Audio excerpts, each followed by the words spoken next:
I can possibly.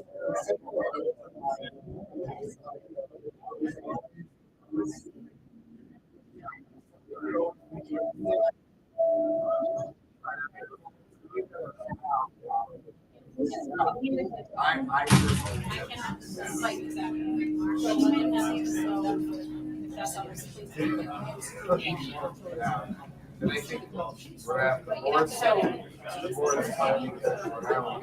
So I'm actually still on the board, so I'm just with that prominence board, so they're finding that they need to do something, they just don't know how to without crossing your line. You know why? No, they have that, but it's because when I was so small, and everybody's so close. All right, guys, can everybody hear me okay? Absolutely. The mic bad? How's the feedback? It doesn't sound good, does it? No, I like that. All right, let's try this for a second. How is this right now? Still bad. You just need to turn it down. I don't know how to turn it down. All right, how's this? That's good. I can hear you. Can you guys hear me in the back? Good? All right. I'm not naturally that loud, but I'll do the best that I can. So first and foremost, I want to thank you guys for coming out here today. I know some of you have come, a decent way. Portsmouth is a little bit out of the way for some of you. We're trying to do a little bit of a rotation in geography. Selfishly, I like to kind of stick to, close to Boston, but we're trying to give other people, an opportunity to get here. So thank you guys for coming. You all know kind of the topic for today. We're going to talk about how to partner with us, partnership opportunities, how you guys can do deals without any of your own money. We're going to talk about how you guys can find deals. Most of you here are likely agents. And so we're going to talk about how you guys can find deals really without doing a lot outside of what you normally do. And then we're going to talk a little bit about how we can work together a little bit more. We're going to talk about our Inner Circle program that some of you probably know about. We've made some additions to that program as well. So I'll just jump right into it. And just, to keep in mind for these couple of hours that we're going to spend together, I'm going to give you guys a little bit more of an opportunity to ask questions and stuff like that, because I know that every time I talk about the way that we're doing the partnership program, there's a lot of questions that come up, a lot of them that I've never heard before. So I'm going to give you guys an opportunity to ask questions, talk, and we're also going to highlight a few people that are actually in the room that are already partnering with us. So just to kind of give you guys a little bit of a background, when we talk about the partnership opportunities that we're offering and how we're doing it, we're always talking about short-term duration deals, like fix and flips, things that we can get in and get out of for the most part. Everybody that's here, I'm sure, is here for the same reason, right? We're all trying to improve our financial well-being. We're probably at a place where we're saying, hey, I want to grow, I want to make more money, I want to earn money passively. And most of you have probably started out by reading a book or tuning into our podcast or being on a webinar with something that basically said, hey, the way that you're earning money right now isn't the most efficient and effective way to do things. I know for me, that message came across in 2003 when I read the book Rich Dad Poor Dad 20 years ago, when I went from wanting to be I was in pre-med in college and I wanted to have a high-paying job. And by the time I ended up finishing that book, I decided I wanted to be an entrepreneur and own real estate. But when I thought about owning real estate, and most of the books and seminars and stuff that you guys are going to see out there, they talk more about long-term passive income. right? So who's here effectively, high level, because they want to earn $10, $20, $30,000 a month passively? Like who here, like that's their kind of like primary objective, right? So most people in the room, like most people don't get into investing to start flipping houses, and neither did I. In fact, like when I started investing, I was a real estate agent, doing traditional retail deals, doing 5 to 10, sales per year, making okay money. And I wanted to own assets. I wanted to own multifamilies in and around New England. But it wasn't until I actually did my first flip deal that I was able to start investing passively. So most of you kind of know this story, but I'm going to just tell it really briefly. The first investing deal I ever did was actually a listing appointment that I went on in Somerville, Massachusetts, 13 Cameron Ave in Somerville, Mass. And I walked in the door, didn't know it at the time. I mean, I don't know how young, 25, 26 years old. I had no idea what a hoarder was, but long story short, I found out. And I kept trying to convince the seller to list her house with me. I mean, it would have been a great listing, but she just simply wanted to sell direct to an investor. And as much as I pushed and pushed to list her house, that wasn't the solution that she wanted. And we effectively left the meeting with her saying to me, if you can't find somebody to buy this house without going inside, like I will. So that property I ended up, that was my first flip, made $115,000 in that deal. And I realized really quickly that you could do a lot of things with $115,000, right? So kind of getting back to the original point, like everybody's here at the end of the day to make their life easier, to earn $5,000, $10,000, $15,000, $20,000, $30,000 a month passively. But one of the issues that we all run into is how do we get the down payments for these properties? So what I found really quickly is that fixing and flipping homes gave me big chunks of income, $40,000, $50,000, $60,000, $80,000, $100,000 at a time that I could then use to actually grow my passive income portfolio.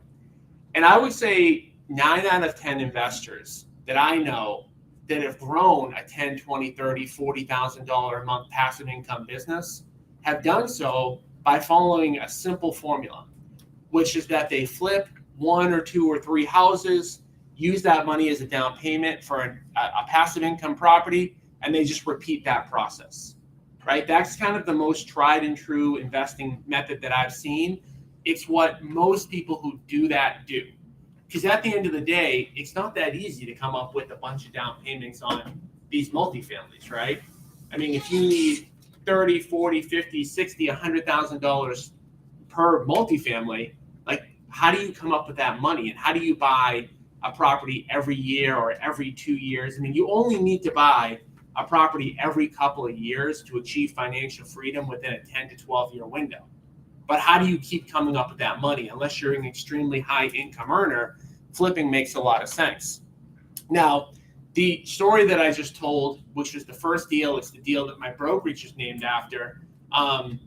That deal, did I do anything to actually proactively try to find an investment deal? Like, was I out there trying to find an investment deal? What was I doing? Trying to list it. I was doing my regular course of action, course of business as a real estate agent, right? I was going out there, working my sphere of influence. I got an appointment, and I converted that appointment. Instead of making $7,000 or $8,000 or $10,000, I made $115,000, right? Who wants to magnify their commissions by 10 times, right? I'd say everybody in this room, and you can do that through flipping homes. Now, one of the reasons that I didn't want to flip in the beginning was because I didn't have money and I didn't know how to do construction. I know probably half of you in the room know this about me, but I'm a very, very, very white collar person. Like I can't do anything blue collar. I can screw in a light bulb. Like literally that's the extent. So when I first started, like one of the reasons I didn't want to flip or I didn't flip is because I didn't have the construction background and I didn't have the money, which again is the position that a lot of agents are in. And even for you that are out there that can pull off the construction, one thing I don't recommend is that if you're a successful agent, becoming a contractor, because it's going to be hard to kind of do both at the same time. So what I did in my business, I have two other partners in my business that not a lot of you probably know or see because I'm kind of the face of the business. But my other two partners are responsible for the money and the construction. So ever since, and we flipped over 1,000 houses now at this point, ever since we started, all that I've been responsible for in my business is finding deals, getting them under contract. I hand them over to my partners. They get the funding all set. They do the construction. The partnership program that we're talking about today, that some of you have probably already heard about, that's already been in motion for a few months, gives everybody in the room that same opportunity that I had on day one. Truth be told, like, there's no way I could have fixed and flipped 1,000 houses if I needed to figure out how to get the money, manage the construction, and find the deals. Like, it's too many hats to wear to do that volume. Maybe I could have figured out how to do a couple hundred flips. Maybe, I don't know. But I couldn't have done it as efficiently and effectively, otherwise. So for most people in this room, you kind of have to make a decision, because I'm going to talk obviously a lot about how the partnership program works. But at the end of the day, like, one thing that I want you guys to think about as we're talking about all this stuff is, do you want to go out and be really actively, aggressively, always looking for deals? Or do you want to be just completely passive and come across an opportunity here and there? I'm going to talk about how to be completely passive, like how to not spend most of your time out hunting for flip deals. And I want to just illustrate that point by talking to you guys about 4 or 5 partner deals that we've already done, like how the people found those deals, and kind of give you guys an illustration of like why sellers would want to work with us. Because one common misconception that a lot of people have to overcome is the misconception that when we are going out there and we're buying homes from sellers, like somehow like we're providing them with a bad deal. Does anybody have that fear or have that kind of like mindset or thing in the back of their head that they're like, hey, if I offer a fix and flip price to my seller, like I'm doing them a disservice? Couple people, probably more than are raising their hand. And I know that because I have these conversations every day. So one thing that I just want to get into everybody's head as we're talking about this is only 10% of all sellers are going to want to sell to an investor, right? So when we're offering a cash offer price versus a retail listing, we're offering them 2 completely different services. And when we offer those 2 completely different services, only 10% of the time is somebody going to say, yeah, I get it, I'm going to get less money, but I want this, right? So when we buy a property cash from somebody, we do a few things. And depending on the person and their situation, the value of these things is different, okay? So when we buy a property from somebody, obviously we buy it cash. Why is it important to offer cash? Well, we're not beholden to getting a loan. We're not worried about getting any sort of FHA inspection. We're not worried about whether the property appraises. We buy it on their timeline. This is an important one that a lot of people don't think too much about. There are sellers that are out there that have a very specific timeline. Now, you can say, yes, the market's hot. You can put the property on the MLS, and you can hope that the property closes on time. If you've been in the business long enough, you know that with retail buyers, the deal isn't done until it's done, right? Where with us, it is done. And I'll give you guys an example of why this is important. We had a seller in West Roxbury. We went to her house. House was dated, but okay, could have sold on the market traditionally. The seller said to us, I've lived in this house for 40 years. I'm moving south to the Taunton area with my daughter. And I want to take my time finding a place. But I also want you to be completely ready to buy my house 2 or 3 weeks after I find this property. Has anybody here ever worked with a seller that's been under the gun to find something because they're trying to do both at the same time? Some people really don't want that stress in their life. And in this particular example, this woman in West Roxbury that had a ton of equity, the most important thing for her was finding a place near her daughter, taking her time and getting into the right situation. Getting $30,000 or $40,000 or $50,000 more money for her was her secondary priority, right? So we offer cash. There's no inspections. There's no lending. We move on their time frame. There's a lot of benefits, to selling to an investor. They can leave all of their stuff behind, right? So when we're offering a cash price to somebody, and I could talk about this for an hour, we're giving them convenience and a hassle-free transaction for less money. And the sellers, the 10% of all sellers that choose to go in that direction, they understand that. Like, we don't represent when we go on these appointments. We never represent that, hey, we're going to give you top dollar for cash, right? You've got two options. We kind of highlight both, and they end up, making the decision. So when we're talking about like being passive versus active, almost every agent in this room has the ability to find deals passively. You don't have to do a lot to find a deal, right? I'm going to give you some very, very simple passive ways to get deals that will end up probably getting you maybe one deal a year or one deal every other year, right? This is completely passive. You're not like going, too far out of like the scope of what you normally do. And one way to do it is just to make sure that when you're going on every listing appointment that you go on, that you're able to offer both options. So when somebody's in our Inner Circle program and they're working with us on the partnership track, we'll actually go on those appointments with you. So you don't even have to be the one delivering the price. You don't even have to be the one carrying the conversation. We'll go out, we'll negotiate with the seller. We can just simply be the person that's out there for cash, and then you can have the conversation for retail.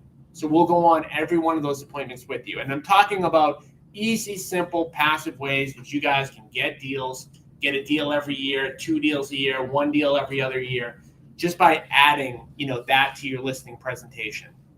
The second way is to make sure that everybody that you know is aware that you actually want to buy these type of properties. So one of the areas, I don't care, like almost in every agent's business, that I see a big gap between like what they could be doing for business and what they are doing is social media. So has everybody heard the phrase like, don't be a secret agent? Raise your hand if you've heard that phrase, right? Now, I always do this. Like, somebody will tell me that they're having a hard time like getting cash offer deals or getting listings. Immediately, I go on their social media profile, whether it's Instagram or Facebook. Those are the two big ones. I scroll down for like 2 seconds. No exaggeration, 90% of the time, I have no idea they're in real estate. 90% of the time. Posting and staying in front of your SOI with the ability to say, hey, like, I not only list homes, but we also buy homes, is an area where you might get like 1 deal a year, 1 deal every other year. And what does it mean to get 1 deal a year? Just to put it kind of in terms of numbers, the average fix and flip profit that we do is $60,000 to $80,000. We split those profits with agents 50-50, which means just by doing some of these simple things, you can earn an extra $30,000 or $40,000 per year, just being kind of passive. Does that make sense? So when we say like, don't be a secret agent, don't be a secret agent investor. It's the same thing, right? Like, who here, if I scroll down their social media, can honestly say, hey, everybody that knows me knows I'm an investor. Raise your hand high. So we've got, I don't know, 50 people in the room and maybe 5 people. Like, I got a couple half hands too, right? I saw your half hand, right, Colleen? So a half hand, right? So the reality is, like, most of us aren't doing a great job there. How much effort does it take to do that? 5 minutes a day? Legit 5 minutes a day. By the way, do you guys think I like posting every day, texting you guys every day, and emailing you guys every day? Who thinks I like that? Fuck no. Fuck no. No, I don't. It annoys me to do it, okay? So I can only imagine how everybody else feels. here's the reality of the situation. We all know that everybody has busy lives, right? As much as we want to think everyone's going to remember us for all this stuff, the reality is that's not true, right? People have families. People have, illnesses. People are taking care of their parents. People are taking care of their kids. People are focused on their own business, right? So probably one of the best people who does all this stuff is Grant Cardone, right? He's everywhere all the time. And I can guarantee most people in the room haven't even thought about him in like a week, at least, right? So if somebody who's on every platform doing it every day religiously is forgotten about a lot, like how do you think like your SOI is going to remember you when they have an investment deal when you haven't even posted in like 3 months, right? So social media is a really easy way to pick up like passive deals. And that doesn't just go for social media. It goes for like, emailing your SOI, mailing your SOI, all the stuff that you should be doing as an agent. You should be doing that as an agent investor to get these types of deals. And the other area that's just such an easy way to do this is to make sure that you're telling other agents about what you do, okay? Because other agents are one of the easiest ways to get other deals. Most real estate agents are not thinking about investing. I wish it was the case. My mission is to change that, but I'm not going to change that by myself. At least 90% of agents, when they come across and stumble across an investment opportunity, they don't even recognize it. What does that mean for you? Every single time that you're co-broking with an agent or talking to somebody in your office, it's an opportunity for you to be the outlet for that, okay? So I'm going to give you a couple of illustrations about deals we've actually partnered with on people, how they came about, just to give you guys an example on how you can do this stuff somewhat passively. So Henry Nugent, who I don't think is here, is an agent who joined our brokerage. He joined the Inner Circle 3 or 4 months ago. Told me he's going to go out, set the world on fire, get a bunch of deals. I'm like, yeah, like everybody tells me that. So a week later, he sends me a message on Facebook. He went to a continuing education event. Told everybody in the room that he's looking for investing deals, bumped into another agent that has a single family in Quincy for sale. Long story short, we bought that property. That agent got the full commission, and Henry's now partnered with us on that deal. So that was just an example of Henry. He had to do the continuing education anyways, right? So Henry could have sat there and not talked to anybody, but he talked to a bunch of people, found a deal. Now he's partnered with us on a deal. Another deal that we've got under agreement on the MLS now, single family in Middleton. It was an agent who joined the Inner Circle.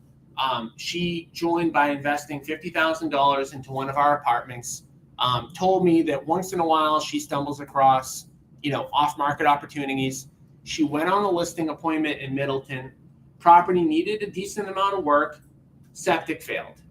Does everybody know, like, it's pretty hard to sell to a retail buyer when a septic fails?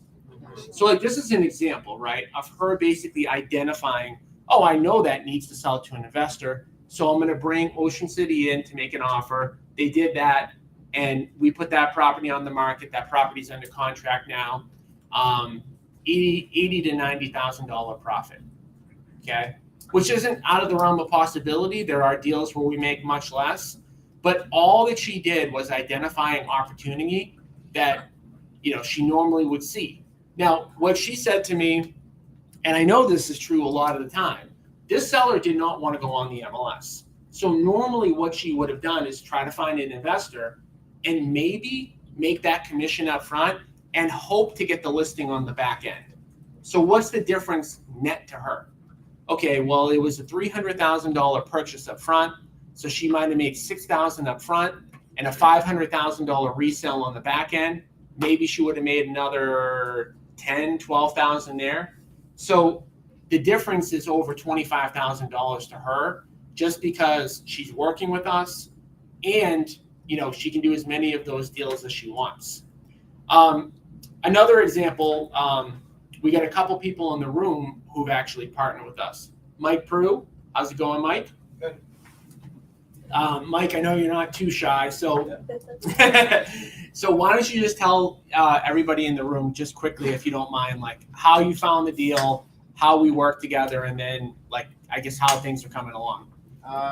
So I found the deal because I also am a notary public, and I started that business as like a way to get paid for lead generation, because I meet a lot of people that sign deeds, they sign power of attorneys, and I go to some houses that are, not always, they're selling it to someone in the family because someone's, passing away. So I always mention that, we buy houses too. I'm also a real estate agent, so if they need any help in the future, so I get their information. And I had connected with, there's actually another home buyer on a notary appointment, and gave him my information, told him that I'm a real estate agent and also a home buyer. So they primarily do acquisitions, wholesales, and they called me on a property and went and brought my contractor with me, went and looked at it. They wanted to close in 7 days, and we ended up closing in 10 days with Tom. And right now the projects, we're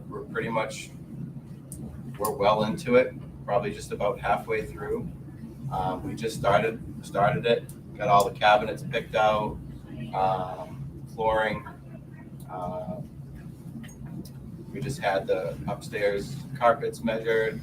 Everything's all painted upstairs. Today they're working on the bathroom, upstairs bathroom tiling, and we had the tub reglazed. So it's moving along. It's a solid house. It just needed a lot of cosmetic updates, and it's going well. Nice. And bonus points because it's on Lindstrom Lane. That's my mother's maiden name. So I didn't even know there was ever a Lindstrom anything, because it's a Swedish last name and there's not too many Swedish in the Northeast. And we bought it off a guy named Cameron. Oh, wow. Nice. So kind of just kind of like another instance where maybe Mike could have listed that. Actually, you wouldn't be able to list that property, right? No, they were looking for an investor, and pretty much when we bought it, they had bought it and probably got a really good price on it, and then it was a border house. They had already cleaned it out. There was a few things that we had to clean out, but all the flooring was taken out, all the bathrooms, vanities, toilets, everything was gone in the house. So it was pretty much a blank slate to work with. Nice. And then Jason right next to him. So just quick, about Jason and his partner, Mike.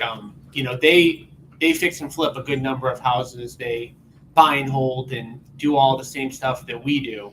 So one thing, as I was promoting this event, that I don't know if it's interesting or whatever, but maybe I missed the mark a little bit on the messaging, is I had multiple people reply back to me. I had one person be like, "Hey dude, I do the same thing as you, why would I come to this event?"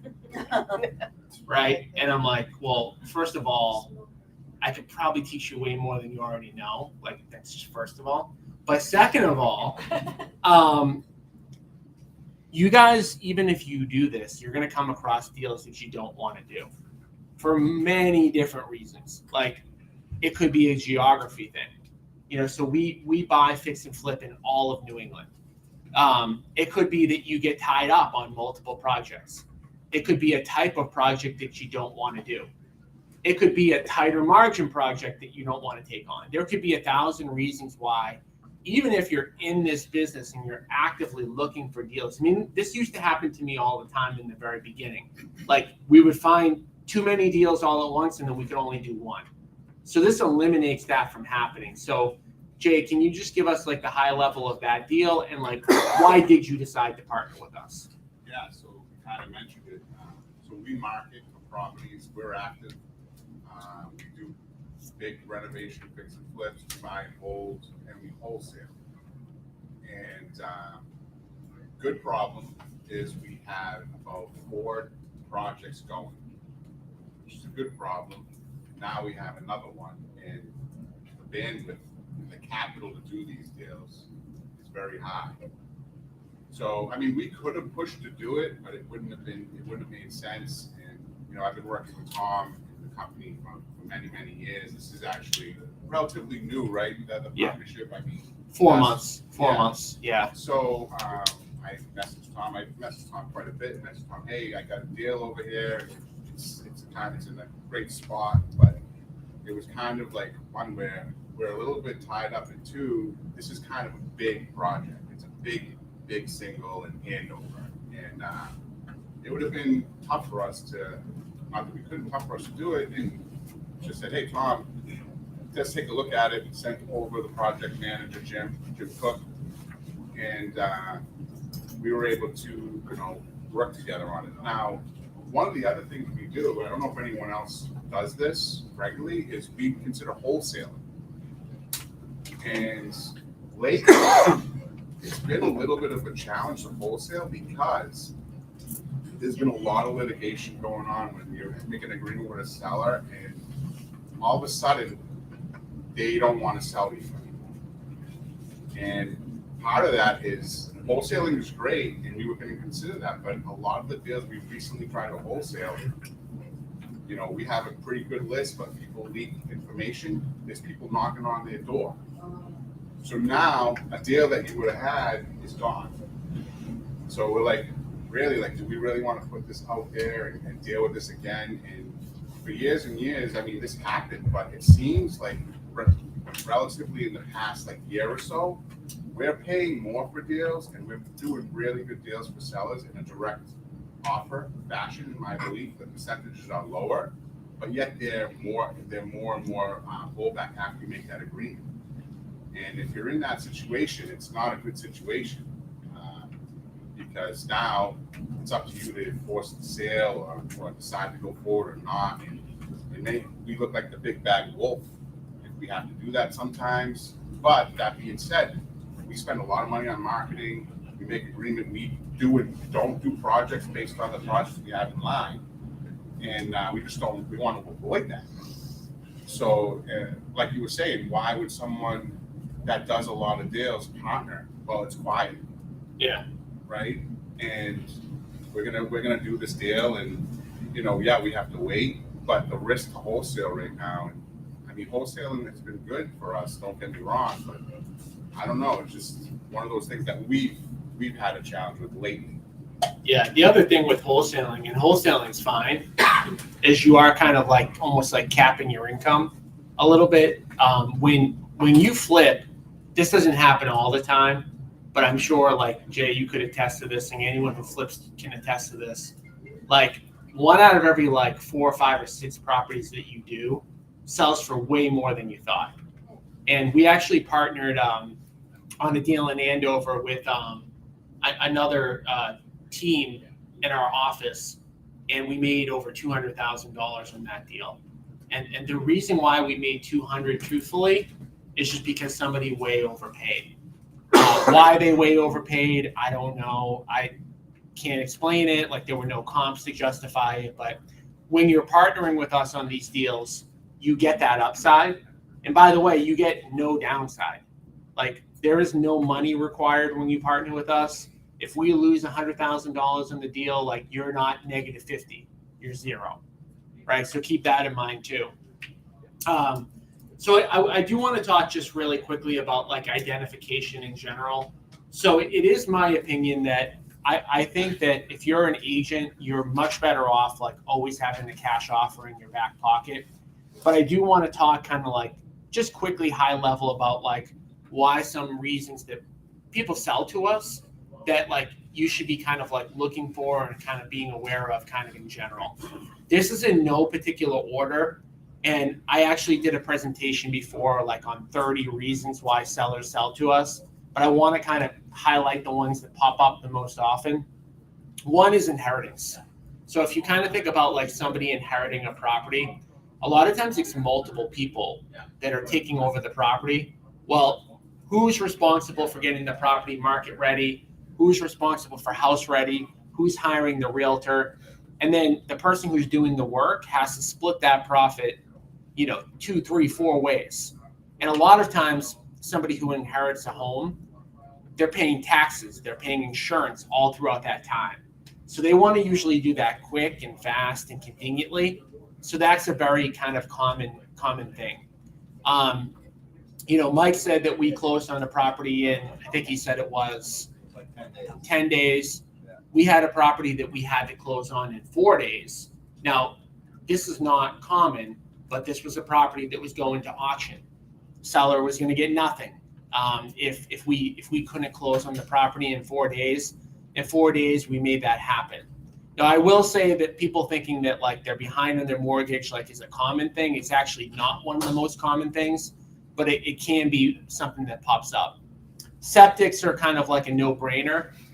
House septic fails, it's a $30,000 to $40,000 or $50,000 repair. Almost no retail buyer is going to be willing to like do that.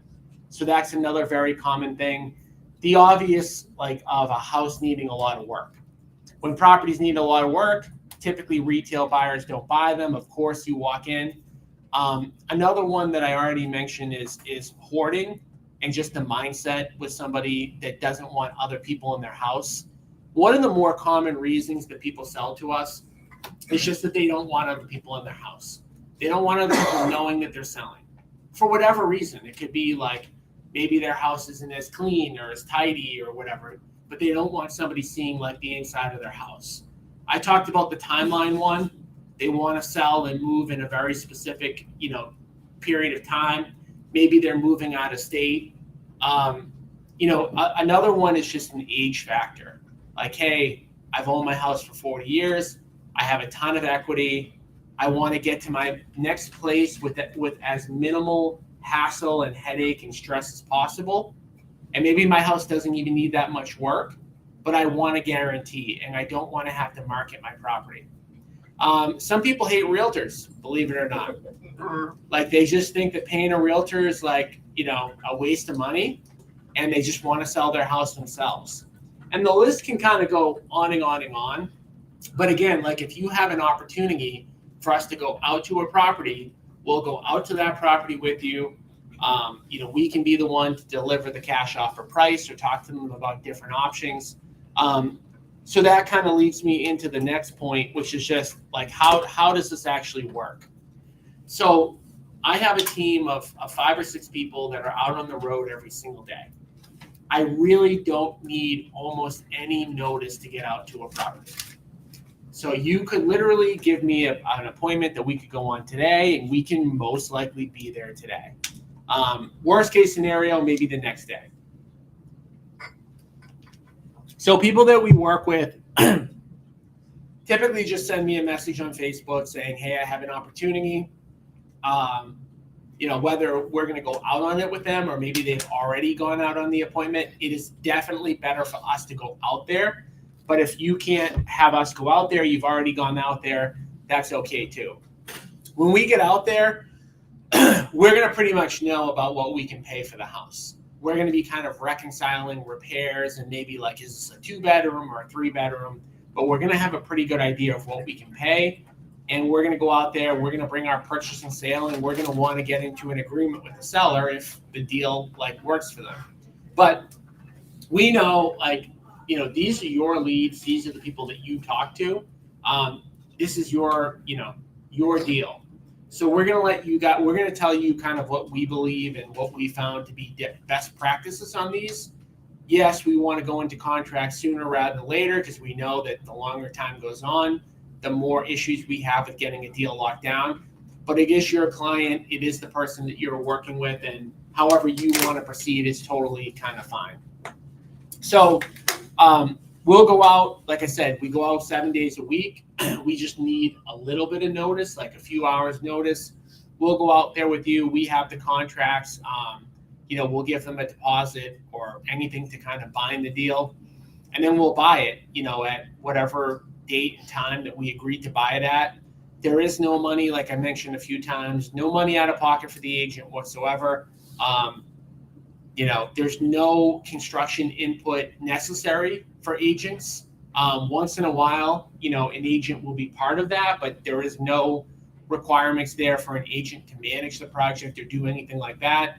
And, typically we hope to have a property that we can put back onto the market in 2 or 3 months. We get the deal done, and then we split the profit kind of 50-50 with people. So I'm going to stop there just for a second and just see, we're 40 minutes in. Any questions so far before I continue on? Yes. When you said you split it 50-50, Yes. did the agent who gave you the deal, are they gonna be the listing agent or no? Absolutely not. Okay. Absolutely not. Yeah. When you go to sell it, no, That would make it more than 50-50. got it. Go ahead. How does that work out tax wise? You guys gonna end up paying short-term cap gains, like what's the agent paying? Neither of us pays short-term capital gains. How do you work that out? It's the same. You're gonna get a 1099 from us. Yeah. Same way like your regular income works. Yeah. It's ordinary income. Wondering. It's gonna be on the same 1099. You don't parse. No, it will definitely not be on the same 1099 because we're going to buy in an entity. Whatever that entity is going to issue that. It's definitely ordinary income. There's no difference between this income in terms of tax purposes. There's no difference between this and earning commissions. How are you guys avoiding short-term cap? Avoiding short-term cap. Ordinary income is the highest tax rate. Yeah, we're real estate professionals, and so we pay ordinary tax rates. Yeah. Those are the worst tax rates to pay, so we're not getting any benefit. Does it make a difference if, say, my current real estate business is under an S corporation? So can that 1099 go to an S corporation so that my income passes through the same way it would with my normal real estate commissions? Yes, it can. Does that have to go through the brokerage though, that came in the end? That That doesn't have to go through the brokerage, right? That's No, direct- it's not a brokerage transaction. Okay. You're a partner on an investment deal. You're not representing a buyer. You're not representing a seller. Now, sometimes we'll work with an agent who already has a listing agreement with the seller, right? And sometimes they take a commission up front. And in which case that would be the traditional way that you would do things.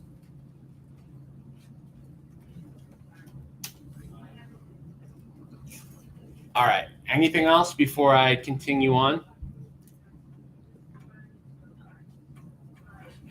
Yeah. Is there any way you can, Go ahead. is there any way you can send out or do you have it posted somewhere, like a sample agreement of what you would, and like the agreement that you would enter into with the agent? We do, but we're not going to give that out just tossing it around unless we actually have a deal, because it's not going to benefit either of us. We want to go in the appropriate order.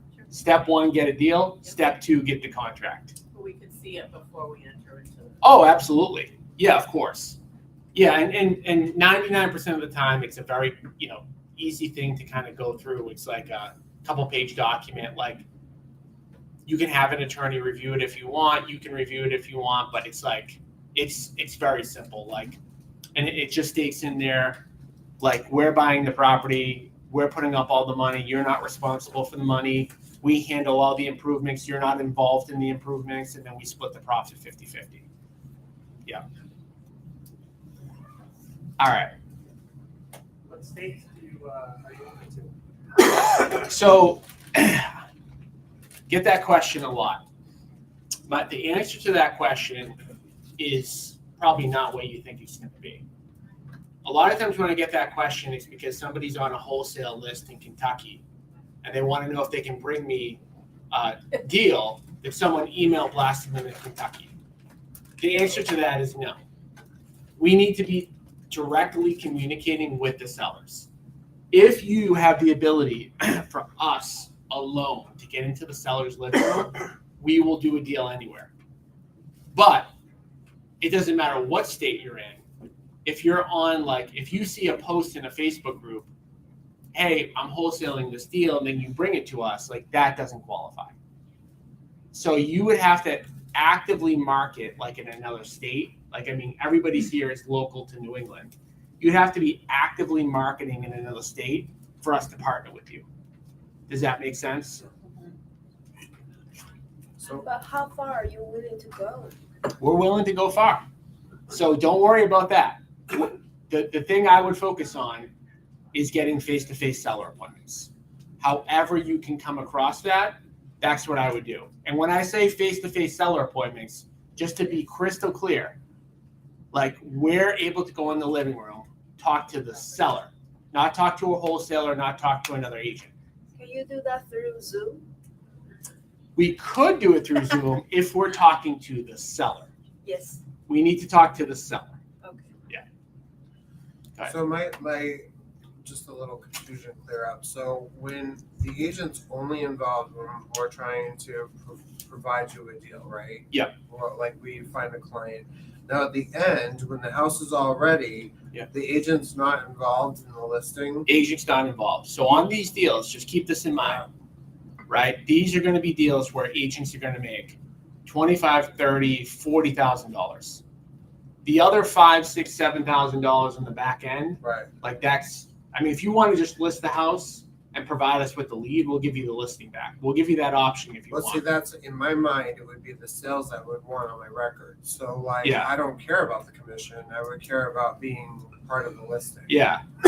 Yeah. And the experience. So for you specifically, what I would be willing to do Yeah. is not partner with you, and I'll give you that listing on the back end. Gotcha. Okay.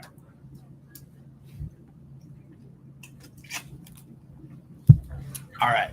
Anything else?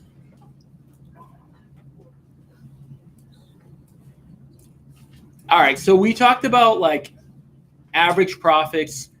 I do want to talk quickly about bigger deals because we have focused on fix and flips right now. But I also want to talk about bigger deals because the last two 50-plus apartment unit deals that we've worked on, we've been brought deals and people have actually partnered with us on those. So I want to talk about how that worked, why it's important, not necessarily to be a focus, but just in case you come across any larger apartment deals, like, passively. So the last one that we funded is an 88 unit in Nashua, New Hampshire. That was brought to us by an agent in the inner circle, Mike LaFavor. And Mike actually put that deal under contract, the 88 unit in Nashua, and came to us and asked us if we wanted to partner with him on that deal.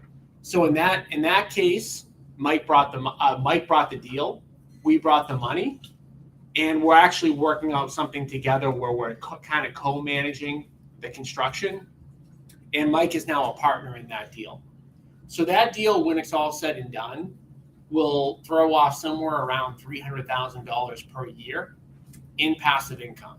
And Mike is a partner on that deal. So Mike is going to actually get a portion of that $300,000 per year, plus the equity that's going to be in that building. Now, when I talk about passively, like, most agents are not going to come across deals like that too often. And we're not going to do every deal that comes across our plate like that. The fix and flips, if you've got something that we can get to that makes money, we're almost definitely going to do it. Whereas the apartment deals, there's a lot more kind of filters that are going to come. And it also depends on, like, where we're at with our capital raising to determine whether or not we're going to do a deal like that. The second one that we did is our deal in Hooksett, New Hampshire. It's actually one of our lenders that brought us that deal. He is now 10% owner of that deal. Similar numbers to Hooksett, and that deal, will be done in a couple of years, and he's going to earn passive income, hopefully for the rest of his life, just for bringing that deal. So I mentioned this not to be a focus, and I definitely don't want to take questions on this because you're not going to come up with too many of these opportunities.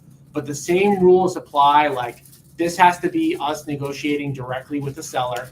It can't be something that you saw on a Facebook group. It can't be something you got emailed. It can't be something on LoopNet. It has to be kind of like a more exclusive type of deal. So we are much more particular with those. If you have anything, send them over to us. We're happy to look at everything. And that kind of leads me to my next point. The top question I get asked from all agents when it comes to like this partnership thing is, what are you guys looking for? And my answer to that is whatever you find. Okay? Do not put any filters when you reach out to me. Don't worry about whether or not a deal qualifies. Don't try to figure out if it's a good deal or not. If you have a face-to-face appointment with the seller that we can go on with you, just let me know. That's all you really need to know, because we will buy anything for the right price. Does that make sense? So I have a question. So this morning I actually got an email from another agent, which we do in New York all the time, for all the properties for some reason. And there was a Hoarders property for $65,000. And I said, kind of looked into a little bit and it seemed like a really decent price. So but if something like that comes across my way, what would I do? Do you have a face-to-face appointment with the seller? You gotta get one. Okay, gotcha. Yeah. Okay. So I'll be. So I want the other agent, yeah, that has the listing. They listed it. Yeah. So it's got to be. It has to be something where we're working with the seller directly, I understand. like as much as possible. Mhm. And does everybody know why that is? Like, this isn't just something like a rule. I just Is kind it of. because of the fiduciary responsibility? It is that you not. know? Any guesses? Like, why do we want to work directly with the seller? Why don't we just go on the MLS? That's the way you get the best price. Exactly. Yeah. So we need to be able to directly negotiate with the seller. We would just go on the MLS and just say, why are we even having this event otherwise? Right? So at the end of the day, it's pretty simple, right? The analogy that I always give is think about like fishing in two ponds, okay? Pond A and Pond B. You know this analogy, right? Yeah, you've probably heard me say this 10 times, but I think it bears repeating right now. All right, so Pond A, there's one fish in it and there's 50 people fishing. That's the MLS, that's the stuff that's posted on Facebook, right? Pond B is 20 fish and 2 people fishing.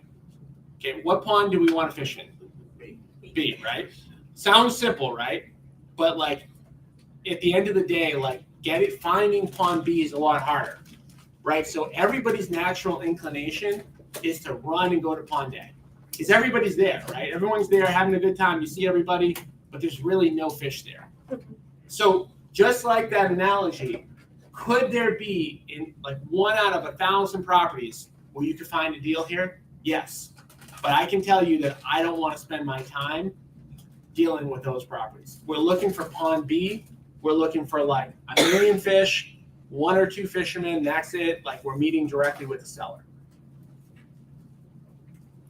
All right.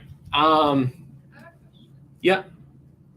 So when you go in and meet with a seller, are you meeting as like representing Cameron Real Estate, or are you representing like a LLC? We're representing the LLC, so we're the buyer, right? So we're going in, we're the home buyer, we're the person that wants to buy the property. You're the agent, you're their friend, you were the one that came up with that deal, right? You're working with us, right? And we're essentially your client in a way. So we're going out there and we're providing them with a potential solution that we know 90% of the time is not what they're going to choose, but sometimes, they will. And what happens more often than not, like when agents work with us, whether they're in our company or not, after a period of time, the more you get educated on this stuff, you kind of know like what seller makes sense for this.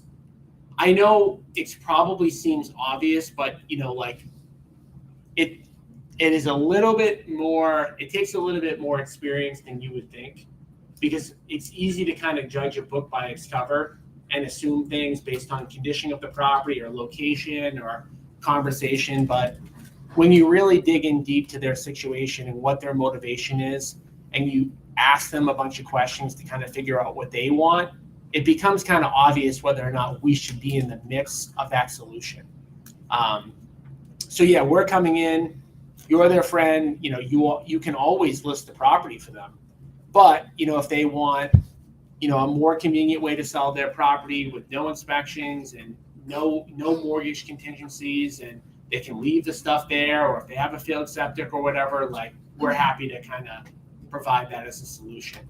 And we would rather go out on more appointments than less. So again, like when it comes to filtering what you send us, like don't. The only filter I'd want you to put on is like, are we dealing with the homeowner directly? If the answer is no, probably not super interested. If the answer is yes, we'd love to go on that appointment.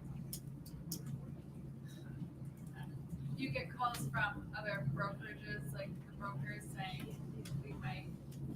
That's why I asked that question, because I was wondering if it interferes with just other brokerages. But if you're coming in as an investor and a buyer, then it shouldn't, right? I mean, I don't see any reason why it would impact other brokerages. I mean, you know, at the end of the day, if the property is going to be listed, it's not going to be listed with us. You know, and again, like when we get providing an opportunity like this from an agent, like this is your lead. Like go through the whole process and you guys decide you don't want to work with us. The seller decides they don't want to work with us for any reason. Like it's your deal, you know? Yeah. So I've done like just a couple of these. Yeah. And so I have wholesalers that call me all the time. So if they call me with a good deal, I don't bring that deal to you. It's a hard answer to give. Like, Yeah. so I would probably, in most cases, it's going to be a no. What the reason behind that? The reason behind it would be that when most people are wholesaling deals, it's basically like a mini MLS situation. So how many people are they contacting? A lot. See, that's it. And that answer to that question is the answer. Are we in Pond A or are we in Pond B? There are times when a wholesaler will call one person and it's a great deal because they just want to work with you directly. Yeah. More often than not, that wholesaler is trying to bid up that price, becoming Pond A. So I have to really know, and I'll say this, like, there are companies that are out there. Like, has anybody heard of New Western Yes. as an example? Like, they are massively pushing to get that price as high as possible. And they're all over the place. They're posting everywhere. Like, absolutely, a deal with them would never work out. So it's kind of like that. Where again, though, you know, I can't stress this enough. Like, you're not really bothering me by sending me a deal. And if you keep sending me stuff that doesn't, if you keep sending me Pond A, all I'm going to do is educate you why it's Pond A, and we'll come to the conclusion that, you know, that doesn't make sense to be sent. But I would say in general, like the strategy is more like, you know, work your listing appointments, do some direct marketing yourself. We're going to transition into this actually right now. Do some marketing yourself. Be on the lookout, talk to agents, talk to the people you're co-broking with. It's typically not, you're not going to get most of these deals like from people posting online or email blasting. I got a question. Yeah. So when you say any deal, like price point doesn't matter. If there's like, you know, $1 million house that maybe could be $1.5 million, that's still a deal to you? So I think the only parameters I would really put on this is we like to do deals that are quick turn deals. We believe economically that we're in a market right now that is fragile. And we're in a market right now where I really wouldn't be surprised too much if in 6 months we were down or in 6 months we were up, which means that like there's market risk that is greater than there has been in the past. So we like to be in deals where we can buy the property, renovate it for like 60 days, and then get out. So sometimes that removes higher priced properties or like luxury properties. We don't do single family new construction. That's way too long. And we also don't do like high end 300,000, 4,000 square foot properties because it's just too long. So there is no price point, but I will tell you, like in general, what we find out of the 1,000 flips that we've done is that in general, the lower price points tend to it's more common for somebody in a lower priced home to sell to an investor than a luxury home, right? All right, so do you guys want like a 5-minute break, or for me to continue on now to talk about how to find these deals a little bit? A break. Who wants a break? And who wants to continue on? All right. So for those of you who want a break, get up, do what you need to do. But I will continue on since this is a democracy here, and we're gonna just go with the votes. And I know you guys are busy and you guys have to do stuff. So for the purposes of kind of like chugging this along, we'll continue on.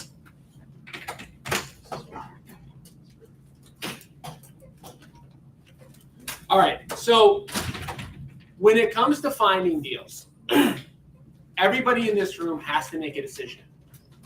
You don't need to make the decision today, but you want to make this decision relatively soon if you're really seriously thinking about doing this. And the decision is, am I going to be really passive when it comes to finding deals and do one deal a year, or one deal every other year, or one deal every 3 years? Or am I going to be much more active and I'm going to go after 3, 4, 5, 10 of these deals a year? Just by a show of hands, I'm just out of curiosity, who feels like they would be more apt to take the approach of like, I want to just keep my ears and eyes open, come across a deal here and there, and not do anything out of the scope of what I normally do, versus do you want to be like much more proactive in finding deals? Who kind of would want to be more passive? All right, who would want to be like much more proactive? Wow, okay. That actually surprises me. Cool. Well, I've already hit on some of the passive stuff, but I'm gonna talk a little bit more in depth about it again. So you guys co-broke and you talk to agents all the time. Some of you guys are in our office, some of you are not. Most of you aren't in our office. Every agent that you know should know that you're looking for deals. I'm going to tell you guys like one way that I did this in my early days. When I started in real estate, I worked for Keller Williams. And Keller Williams is just an example of a brokerage that has a lot of offices, right? And a lot of agents underneath their wing. So what I used to do when I worked for Keller Williams, which always worked, I always got deals this way. It was a really easy way to get deals. I used to ask the team leader, I would say, hey, at the company meeting, can I come and do a 5-minute presentation on like the fix and flips I'm doing and the deals I'm looking for? So I used to do this 5-minute presentation, and almost every single time I would leave that room, I would get an opportunity. And I would just talk about how, we fix and flip homes. I didn't even have the partnership program back then. I used to just say, hey, if you give me a deal, I'll let you list it back. And a lot of agents didn't even care about that. They just wanted to have no co-broke up front.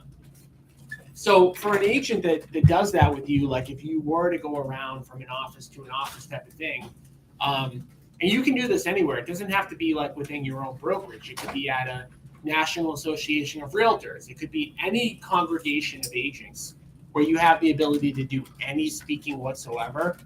It's an opportunity that most agents are going to make more money, right? Because if they get a listing agreement, they refer you a deal, and you're not co-broking it, they're going to make double what they would normally make. Does that make sense? So that would be one thing I would think about doing. The second thing would be the social media part. There are so many different ways that you can do social media, but I would try as best you can to do at least one post per week on the fact that you're looking for off-market investment opportunities. And think about like the benefits that you can provide other agents when it comes to that. This goes back to kind of just what you guys should be doing anyways, but any pictures that you can put up, like you guys are at this event today, like there's no, like unless there's some reason that you don't want to be associated with this event, there's no reason why all of you shouldn't be taking a picture with like the logo or doing something related to the fact that like, hey, I'm not only an agent, but I'm also an investor. this is what I learned about you. Like telling people what you learned about, telling people that you're an investor, telling them about any investing successes that you've had or you've been a part of. And you can come up with a variety of different things. And I could give you probably 50 examples of how you could do that. Anything that you're focused on learning about related to investing. Even our projects, promoting our projects, you have full permission to do that, right? You can say you're a part of the deal. I don't care, right? Any fix and flips that we do, any apartment deals that we do, anything that we do, you guys will have full permission to do anything like that. Just random, posts about the fact that you're looking for deals, that you have a different way to work with sellers. And that's social media, which should be Facebook and Instagram. Those are the two big ones. The rest of them are, not super relevant in terms of like numbers. Like Facebook and Instagram have the biggest number of people. And you should also be, and again, this is just standard retail traditional stuff, but you should always be adding to that list, right? Always be growing the number of followers, always be growing the number of Facebook friends. Then you should have email and maybe consider text. Text is kind of a little bit dicey, like whether or not you want that. But have some sort of like email newsletter that goes out to people that's not completely canned, that talks about investing in some way. And I would recommend doing that at least once a month. Again, this is all stuff that like you already probably should be doing as an agent. You should have a CRM, like our agents get the CRM Follow Up Boss. I love Follow Up Boss, but the best CRM is the one that you use. And you should be emailing people periodically. And the other thing that I think is just so easy and low cost is just to make sure that you're mailing people, and you're mailing people in your SOI related to investing. So for this event, just to give you guys, an idea of what I did, like I wanted agents here, right? So what did I do? One thing I did was I mailed agents. I mailed 5,000 agents. Now I knew that by mailing 5,000 agents, most of them weren't going to come, but 5,000 agents now got a letter from me basically saying, hey, I partner with agents. This is what I'm looking for. Did anybody in this room get one of those letters? No. Yeah, so that's interesting. But there's 5,000 people, one person did. So, but there's 5,000 people that are now learning about my offering, right? And we're talking about like easy to do. That can be super low cost. If you've got 500 people in your SOI, 50 cents a postcard, that's $250. Maybe you do that like 4 times a year. Okay. Then just passive networking. Like when you're co-broking with agents, when you're at agent events, like we talked about that example, when Henry went on that continuing education event and he found a deal at the CE event. I'm trying to think if there's any other major passive ones that are like pretty passive. All of your seller appointments. And so again, between those things, seller appointments, talking to other agents, just making sure that you're top of mind with people that you know. Like I said, that should produce maybe a deal a year, 2 deals a year, 1 deal every other year type of thing. But if you want to actually do a lot more of these deals, then you need to determine like how you're going to do your marketing. Probably the best reason or the best kind of byproduct of going after investment opportunities is getting more listings. Would anybody here like want more listings? Right. So I did a presentation on this about building a seller-based business. As investors, all that we're looking to do is generate face-to-face seller appointments. That's all we're looking to do, right? I'm going to talk about how to do it in a second. But as an investor, we're looking for off-market sellers that want to sell their house that might consider a cash offer. Now, remember the facts that I just said to you guys earlier. Only 10% of sellers are actually going to sell to an investor. What does that mean for the other 90%? They're going to list, right? So if you're an agent that just wanted more listings, proactively going after sellers is a really, really good way to get listings. The vast majority of people that we meet with, the conversation is really simple. Like, hey, this is what we do. This is why, these are the benefits of selling to an investor, but you're going to get a little bit less money. And most of the time, 90% of the time, they say, oh, I thought that you were going to come out here, give me a cash offer, give me all of these benefits, and give me the same price that I would get on the MLS. Common misconception, it's not the seller's fault. They have no idea why you're coming out there or what you're going to offer. And it's an easy transition in many cases to a listing. Okay, you want the most money for your house, right? And the analogy of pond A and pond B is the same for them, right? If you want to be in pond B, you're going to get a little bit less money, right? If there's only a few buyers looking at your property, you're going to get a little bit less money.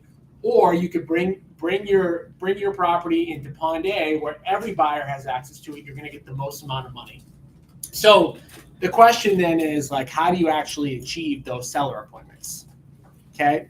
So the first thing to think about when you're talking about generating seller appointments is, do you want to spend time or money or both?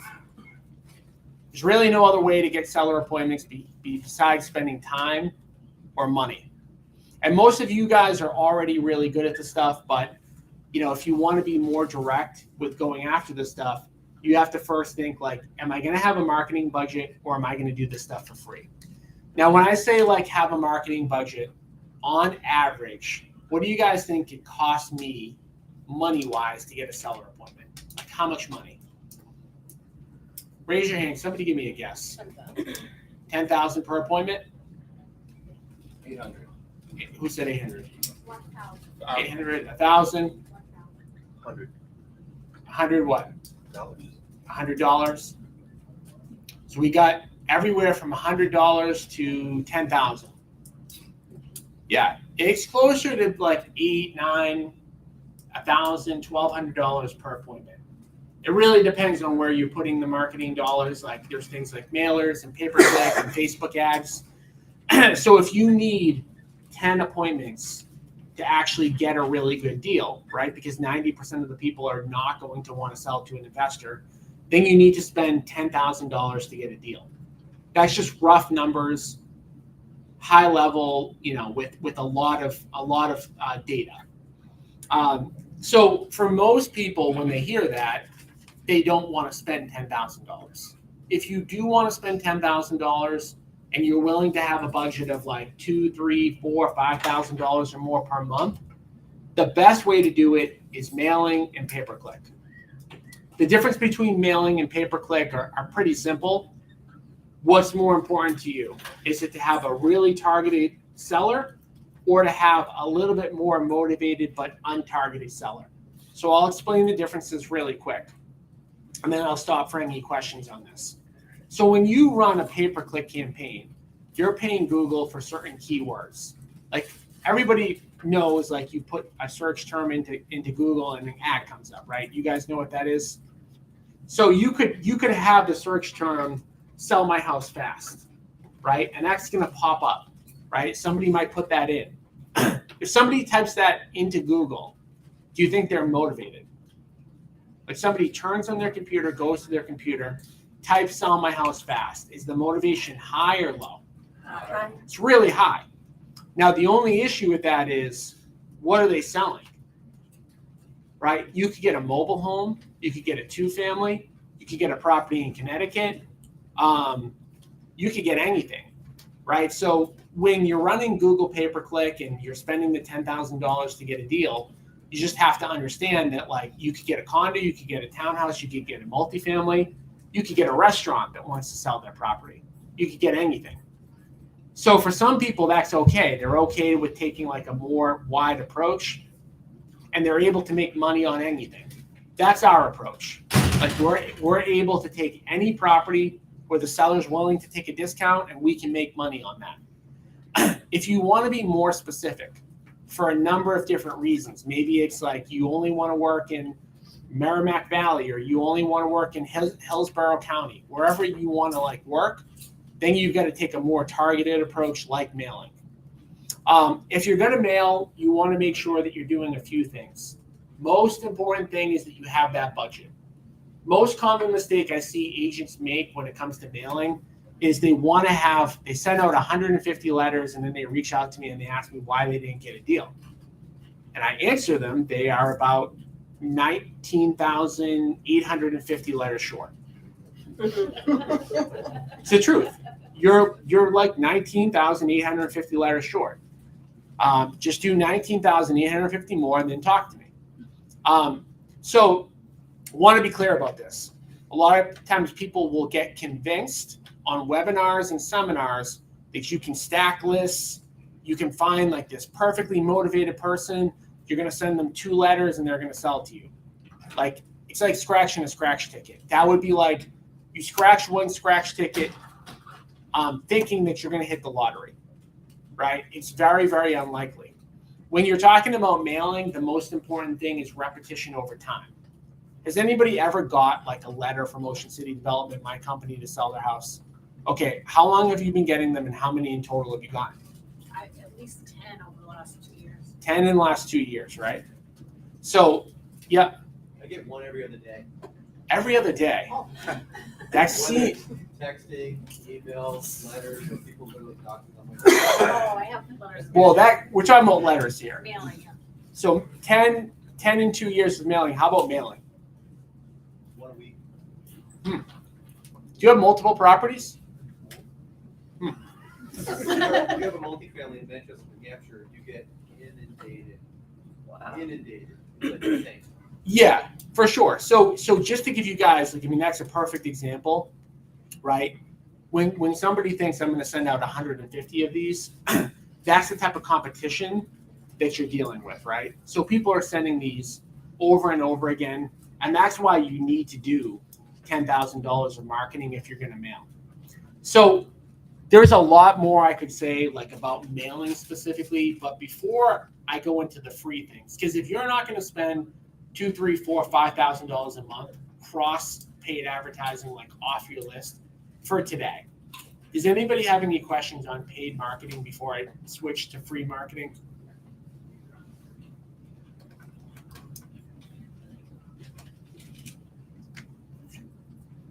Okay. So if you heard all of that and you either can't spend $2,000, $3,000, $4,000, $5,000 a month, or you're just not ready to yet because you're not confident enough in the ability to get these deals done, then you have to go to free marketing. So we talked about like a variety of like passive ways to kind of do free marketing.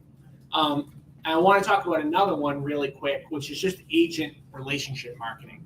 So I gave you guys like a couple of examples, like talking to co-brokes and stuff like that. But you can make a much more kind of targeted approach at getting investment deals from agents that can have big dividends if you're patient and if you're willing to put in the time, effort, and energy. Okay? So depending on where you want to get investment deals, can we all agree that like in every market, I don't care what town you're kind of talking about, there's usually like a handful of dominant agents, right? We all kind of agree with that, right? And no matter where you live, like if you ask the average person, I live in Melrose. Leading Edge like dominates in Melrose for whatever reason. Some people don't even know who Leading Edge is probably because they're not in every market.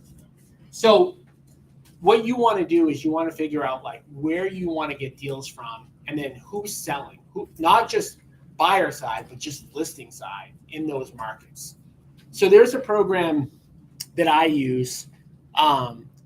You don't probably necessarily even need this program to do it, but I have a program called Broker Metrics, and you can probably get this data out of MLS, but I use it in a program called Broker Metrics. And you can basically say, hey, list these 10 towns out, and then spit me back all the agents that have had 5+ listings in the last 2 years in this particular town.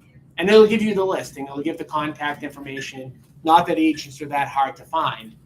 It'll give you the contact information, and it'll give you their email, their phone number, or whatever. And then it's just like any other like person that you're approaching. You just want to make sure that you have a scorecard every week for the number of agents that you talk to. Does that make sense? Does everybody kind of know why an agent might benefit from working with you? Okay, so somebody said no. I'm glad you said no. So let's just say, like, what town do you serve the most? Yeah. Linfield, Massachusetts. Okay, Linfield.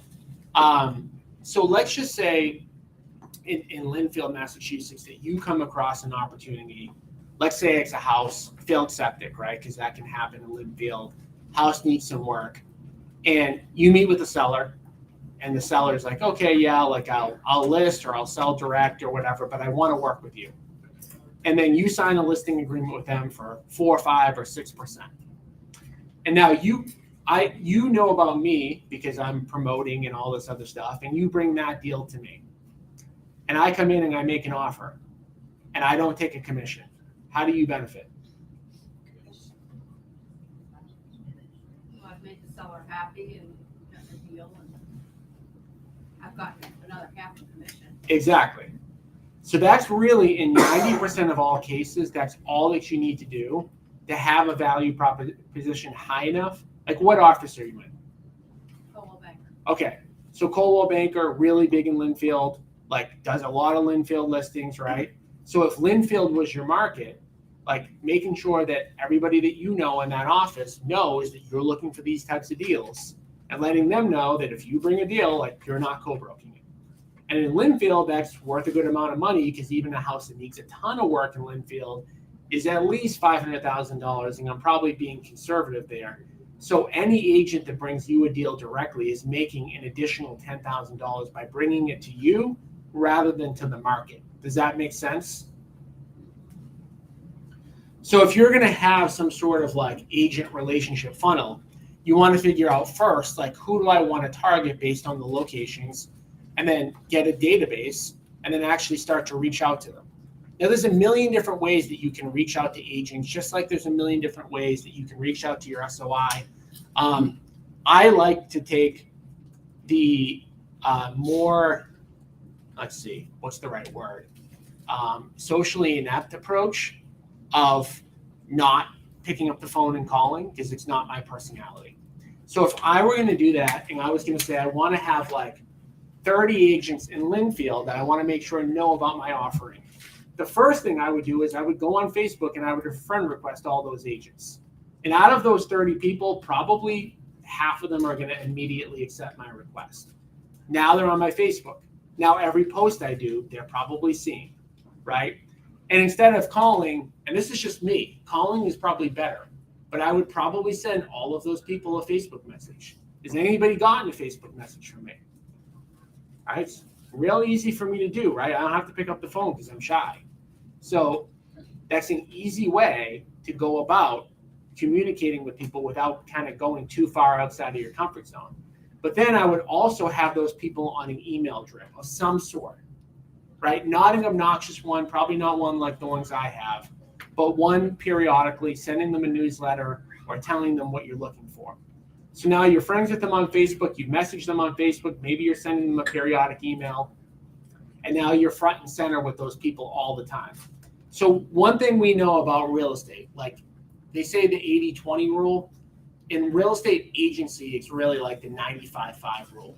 Like 5% of agents do everything, right? So if you're looking to network with agents in a specific market, you absolutely have to make sure that you are picking the right people. Because you could talk to 10 agents that service Linfield that never get a listing in Linfield, right? So you have to be very strategic about who you're going to network with, unless you're taking an approach like this where you're speaking in front of a large volume of people. So connecting with agents is completely free. Most agents will forget about you unless you're top of mind with them, which is why it's important to have all of these kind of follow-up things in the background, emailing, Facebook, and all this other stuff. Yeah. Tom, following up on the Linfield situation, if she brought you the deal, she gets a listing commission.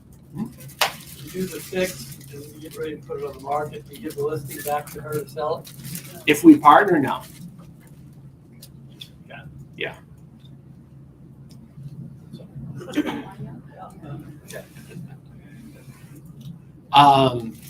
Okay, so any questions about agent networking, how it can work, why it's effective? Any questions on that before I go into another area? Yeah, so piggyback on that situation, right? So when you're reaching out to other agents to kind of boost this, right? So Yep. are you, we would be splitting our half that you would be getting us with that other agent. Is that what you're saying? I probably wouldn't do that because I don't think that you need to. I mean, so in how most, would they make their money? yeah, so in almost all of these cases, what's going to happen is an agent's going to go out, they're going to meet with the seller, the house is going to need a bunch of work, or there's a failed septic or whatever. They're going to sign a listing agreement. I mean, that's what all agents are trained to do, right? And that's what they're going to do. They're going to go out, they're going to get a listing agreement signed, and then the hope is if you're front and center with them, they're going to come to you. Why are they going to come to you? Because you're not going to co-broke, right? So they're going to make double the amount of money, and then you would split it with us. Now, could you split your half with them? You could. I'm not going to say that you can't. I just don't think you need to, because again, like what I know about this type of stuff is that most agents don't come across 50 of these in a year. So it's like the mailing where you have to be front and center, and most of them are not going to be thinking about like, how do I absolutely maximize every dollar that I'm going to make? But if I do know that I'm going to have somebody that won't co-broke it and it's easy and they were in front of me last week with an email, I'll probably take the path of least resistance and go to them. So I don't think it's necessary to like split a profit with them, but you could if you wanted to. I would have no issue with it. I'm just trying to think of what the incentive is for them to partner with you. They'll make double the money. If they have a 5% listing, instead of them losing 2.5 to a buyer agent, you're an agent, you're coming in, you don't have to co-broke it. I understand. Gotcha. They also don't have to like market the property, put the property on the MLS, spend any money or any time. So they're also saving time and money too by not having to do that. And of course, this all has to work for the seller. Keep that in mind. Like this is only for when it works for the seller. Like what we don't do, and it wouldn't work anyways, is like we're not going out trying to tell a seller that like we're their best option no matter what, and you need to sell to us, and we're giving you top dollar. Like we're explaining to them what we're doing, what the benefits are of working with us. 10% of the time they're going to want those benefits. 90% of the time they're going to say, why would I do that? I want top dollar. Great, we're not your solution.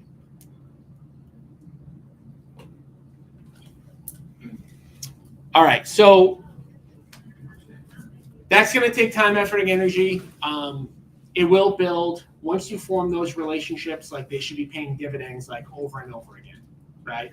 So we launched this agent partnership program very lightly 4 months ago, and we're getting 2 to 3 appointments a week just from doing this, right? And we've signed, I think, 2 deals per month for the 4 months that we've been doing it. So we'll do 24, 25 deals, doing the same type of stuff that you would be doing if you're trying to go out about doing the same thing. All right, so another way to do this is door knocking. So agents door knock for listings all the time. Door knocking is a very cheap yet effective way to find deals. When I first started, I would go up and down the streets of Malden, Medford, and I would actually list out the properties that I wanted to target. So if you're specifically, you can kind of take 2 approaches with door knocking. The first is like, I'm going to hit like every door. I'm okay whether it's a listing or I'm okay with whether it's an investment deal, or you could take a little bit more of a targeted approach. Some filters that you want to consider when you're looking for investment deals. Number 1, they have to have equity to sell to you. So if a person has no equity, they don't have the ability to sell to you, they have to list traditionally. So if you're going to door knocking, you're going to take like a less targeted approach. You also have to understand that if you're going up and down streets, that most of the people actually can't sell to you. Most people don't have enough equity to sell to investors. They just don't. Between whether they bought it recently or they've refied, whatever they've done, most are going to have a little bit of equity, enough to list traditionally, but they're not going to have enough to sell to an investor. So if you're going to be targeted about it, you want to put that filter on. You want to make sure that they have 50% LTV or more. So if their property is worth 400, you want a loan of 200 or less. Otherwise, you're going to run into more retail type of sellers. So just like every other marketing, you want to have basically a plan. right? No matter what you're doing, whether you're doing the agent referral or you're doing door knocking, you want to have a scorecard that you're looking at every week. You want to know how much you need to do something every week in order to hit your goals. And then you want to look at that number every single week to know if you're doing it. So every Tuesday at 6 o'clock, our company reviews our scorecard. I think I've shown a bunch of you our scorecard, like in various things. And we just look every single week. Like, did we hit the number of appointments? Did we hit the number of acquisitions? Did we recruit the right number of agents? Like, we look at that every week to see whether or not we're on track. So I talked about, it's very common when I talk to an agent and they tell me they can't get deals or business. I look on their social media. I can't even tell they're an agent. This is another kind of like gaping hole in our industry. How many people here have a weekly scorecard that they feel confident with, that they look at every single week? So I got one hand in the whole room. And I say this is not a bad thing.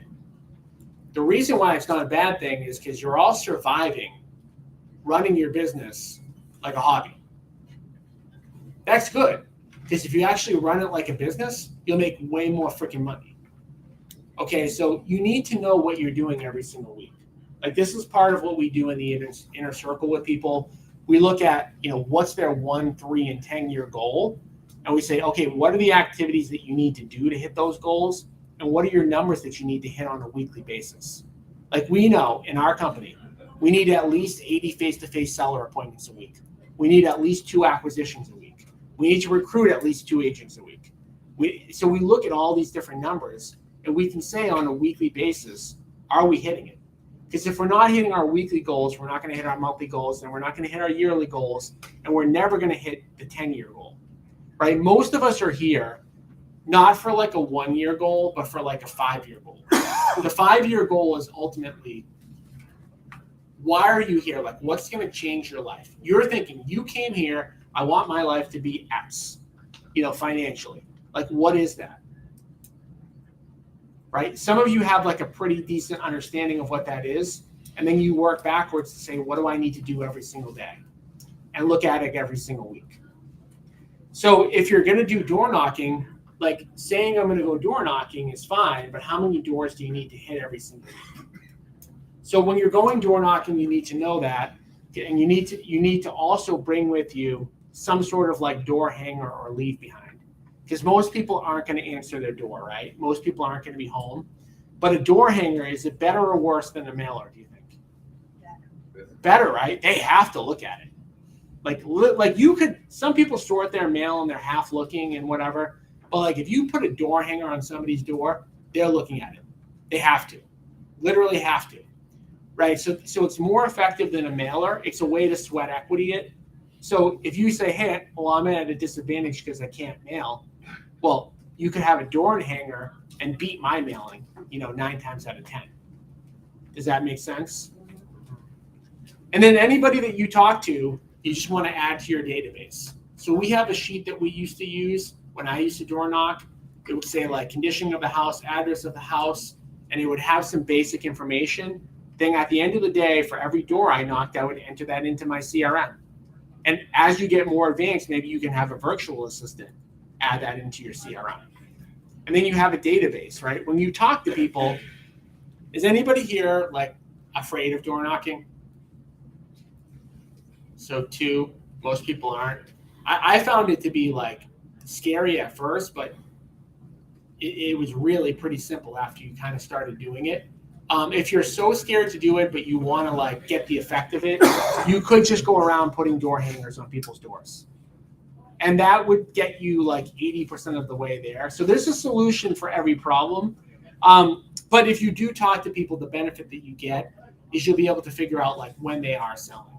And you'll be able to know, like ideally, like in your city, you'll have a database like saying this person's selling in 2025, this person's selling in 2026, this person's not selling at all, etc. Does that make sense? Any questions on door knocking before we go to another strategy? By the way, pick one strategy and get really good at it.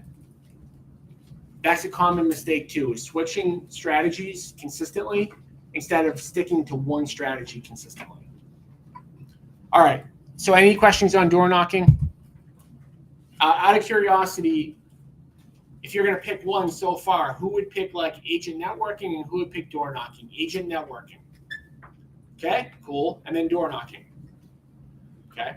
My neck of the woods might get shot or not. I think you'd have a less likely chance of getting shot than you think. All right.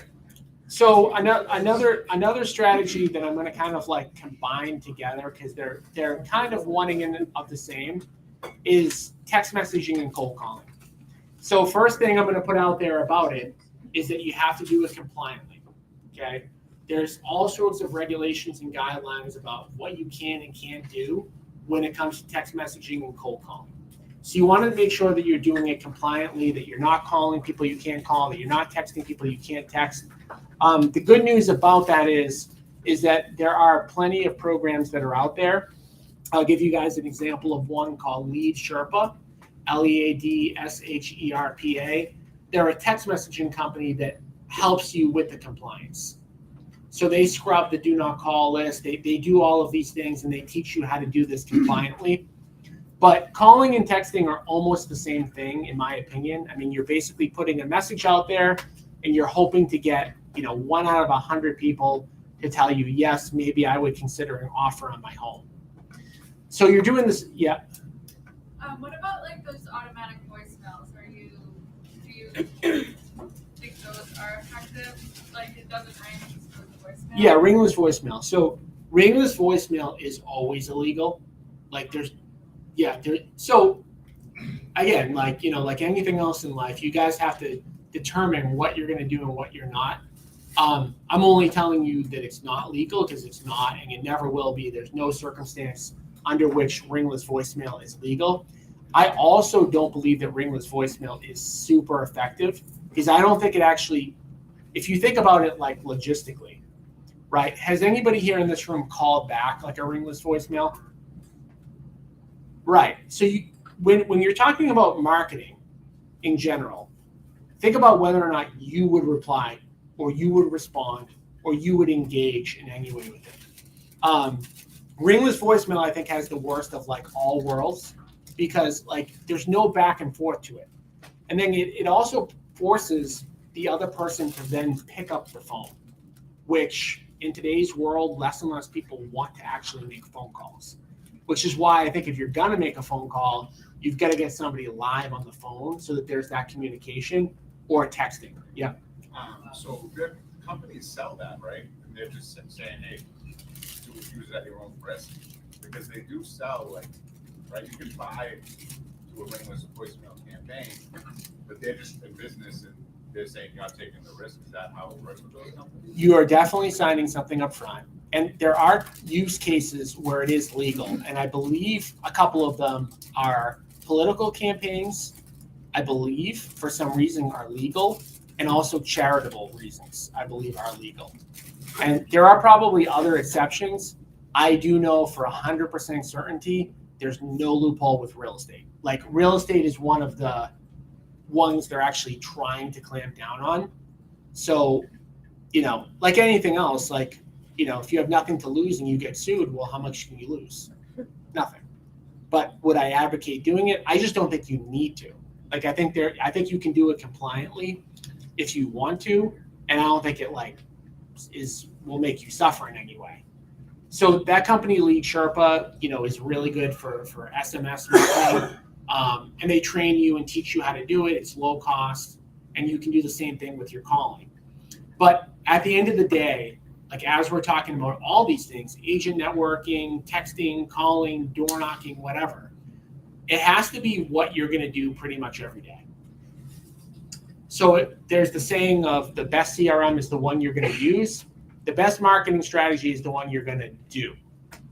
So I oftentimes hear agents tell me like they're about to start cold calling and it never happens because they just really, really, really don't want to do it.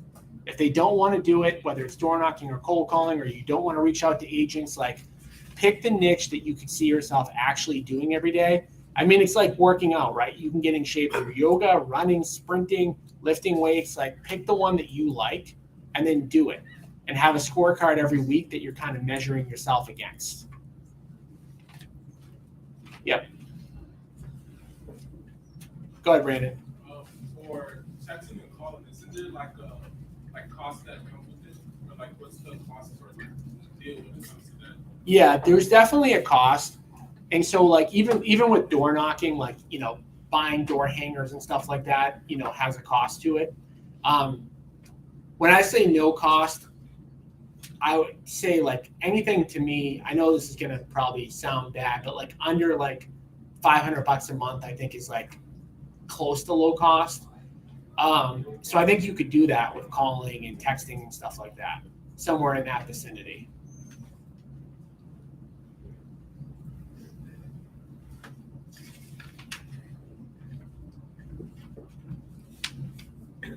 All right, so any questions about like going out, whether it's paid marketing, mailers, pay-per-click, cold texting, cold emailing, cold calling, door knocking, etc.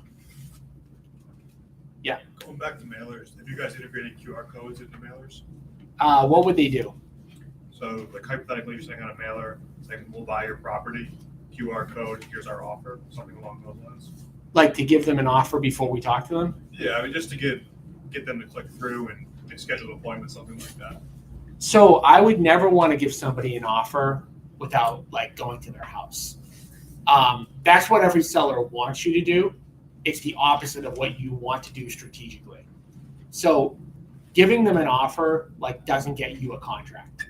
Like when they get an offer, what commonly will happen if you actually gave them an offer over the phone or through a QR code, most likely than not, they're gonna be like, oh my God, I can't believe this is so low. Like I'm never gonna talk to this person.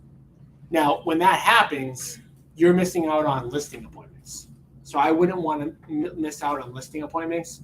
But the other thing that happens is they go, oh, $250.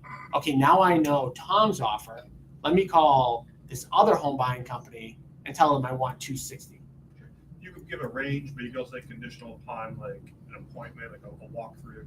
But I think like if you could link that back to see who clicked through on that QR code, you could then be proactive about going after them to schedule that yourself. Yeah, I think you run into the same, like I wouldn't want any range out there because the range, especially if it's automated, is gonna be wrong. Like it can't be right. It can never be right because of the condition of the house. Like, I mean, think about Zestimates, right? They're all over the map. Like, I think Zillow does a great job of estimating the values of properties, but they're always wrong. And I think when you're wrong in this business, you lose. So I wouldn't do it. But I'll also add another reason I wouldn't do it, which is like, in general, like people who sell to investors like aren't that techie. And like, that's not something I could see like the average person who sells to us like wanting to do either. So I think it's like ineffective in that way as well. I don't like to add like, I like to make it as easy for the person to do business with me as possible. And like by adding a tech barrier, like I don't think that's a good idea. Probably like in the retail world, maybe, but not like in this world. But you put the website on mailers now, right? I put the website on, but like the phone number is like the big thing. Like, you know, like they can go to the website, and I think in this day and age, like everybody knows how to get to a website. QR code, although it's easy, it's like another notch, like tech-wise, that I wouldn't want to go. Can you talk a little bit more about pay-per-click? Who would you recommend to use?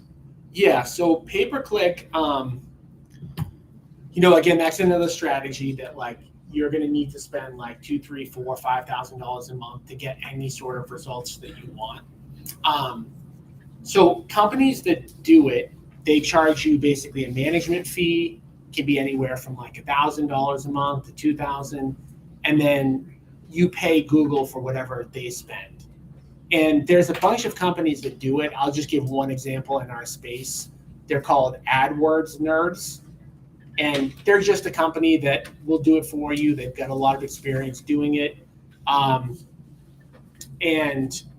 again, the pros of it are like when people fill out a Google AdWords form, they've taken the time to turn on their computer and type in that keyword, so they're usually motivated. But what we don't know is, do they have equity in their home? Is it in a city I want to buy? Is it a type of property I want to buy? So you have to be able to process a lot of different areas and a lot of different types of properties, or else I wouldn't recommend it. Yeah. What about Facebook advertising? So Facebook is cheaper but less effective.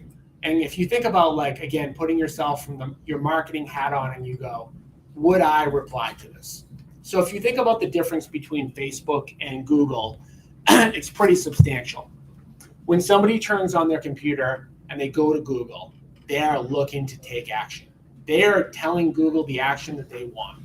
They're saying, sell my house fast, we buy houses, Homevestors, Ocean City Development. They're saying something like that, right? So they're pretty hot. Now, when you talk about a Facebook lead, somebody went on Facebook to look at their cousin's cat. And if you think about like what they're doing, they're burning time, and then they see this ad.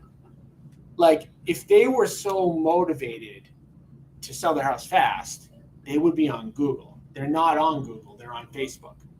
So the reason why it's a worse lead is the intent is different. The intent on Google is to do something, buy, take action.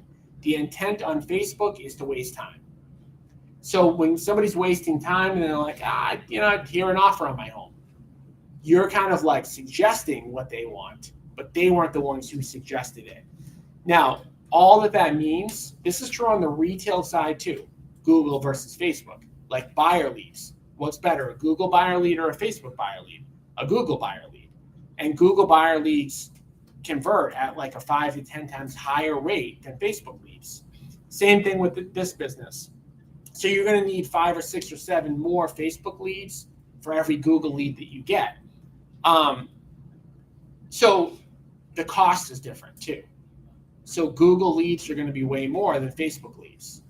So to me, like, I would rather a good Google lead than 10 okay Facebook leads.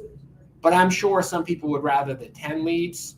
Maybe you have a couple more opportunities in there, but they're not as motivated. And I'm speaking very generally, by the way. Like, someone could go on Facebook to look at their neighbor's cats, and they really might be thinking about going on Google, and then they see your ad. So that can happen too. All right, so of course, we'll open it up to any more questions as we continue on. I want to talk a little bit more now about the Inner Circle program. I'm going to do this pretty quick because I don't think you guys need a ton of information on this. But you guys all have a form that basically highlights like what the Inner Circle is all about, what the benefits are, and of course, like, whether or not it might make sense for you all to kind of pursue. So I've been now in real estate for 20 years, but I've been coaching agents how to invest in real estate since 2017 at this point. And I've had a variety of different coaching programs with different features and different price points and all this good stuff.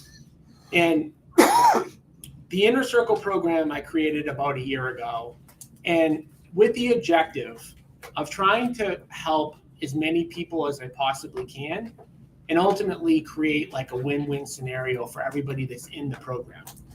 So in the past, going back to 2017 and 2018 and 2019, a coaching program that was very similar to this, I used to sell for $60,000. And there were good things and bad things about that, both for me and for the people that I worked with. So I would speak in a room like this and say, hey, my program is $60,000. And out of a room like this, maybe 3 or 4 people would want to pay $60,000 for the program. The good for me was that I was working with less people and I was getting a bigger chunk of money up front. The bad for me was that I wasn't able to work with a number of people that were similar to myself. When I started, I didn't have money for coaching. I didn't have any money to do any of this stuff. And so what I wanted to do was try to figure out a way to give people the same value that I was charging $60,000 for, but do it in a way that anybody can afford to get in if they're motivated enough. So out of curiosity, you guys came here with, the intention, either you're already investing or you're planning to invest. Like, how many people are very serious about investing in real estate at this point? Okay. So one thing that I've kind of learned about this business that changed the trajectory of like everything that I've done is I read that book, Rich Dad, Poor Dad, in 2003. I didn't do my first investing deal until 2009. What do you guys think the primary reason for that was? Down payment, No capital. no capital. So the first deal I did where I made $115,000 on, I didn't use any of my own capital. So it wasn't a lack of capital that stopped me, although I might have thought it was. Scared. Scared? I was scared. And that was probably half the battle. I was scared. Yep. Analysis paralysis, you were trying to Yep. find the perfect deal. That was part of it too. So analysis paralysis, fear, kind of like the same thing. I thought I had no money. And ultimately, at the end of the day, the number one thing that changed my business was when I got a mentor. Because when I did that first deal in 13 Cameron Ave, when I got that property under contract and I got scared and I told my mentor, he said, okay, well, we have two options. Number one, you can either do the deal, or number two, you can give that deal to me and I'll do the deal. And he was saying that kind of like facetiously saying like, you better do this deal because it's a good deal. And I needed that push. At the end of the day, like you're the average of the 5 people you spend the most amount of time with. If you're around a bunch of people that tell you investing is a scam and it's hard to do and you'll never do it and it's too challenging, you're probably never going to do a deal. If you're around other people that are actively doing deals every single day, the odds are if you're around 4 other people that are doing deals all the time, you're likely to be the 5th. And that's really what the inner circle is all about. Creating a group of people that are actively out there doing deals. We have 2 guys that were at this table, Mike and Jason, talked about doing deals with us directly. I can guarantee if you guys spent more time with them, you would know that it's possible to do this stuff. So fear, lack of capital, and honestly, not even knowing if this stuff was real.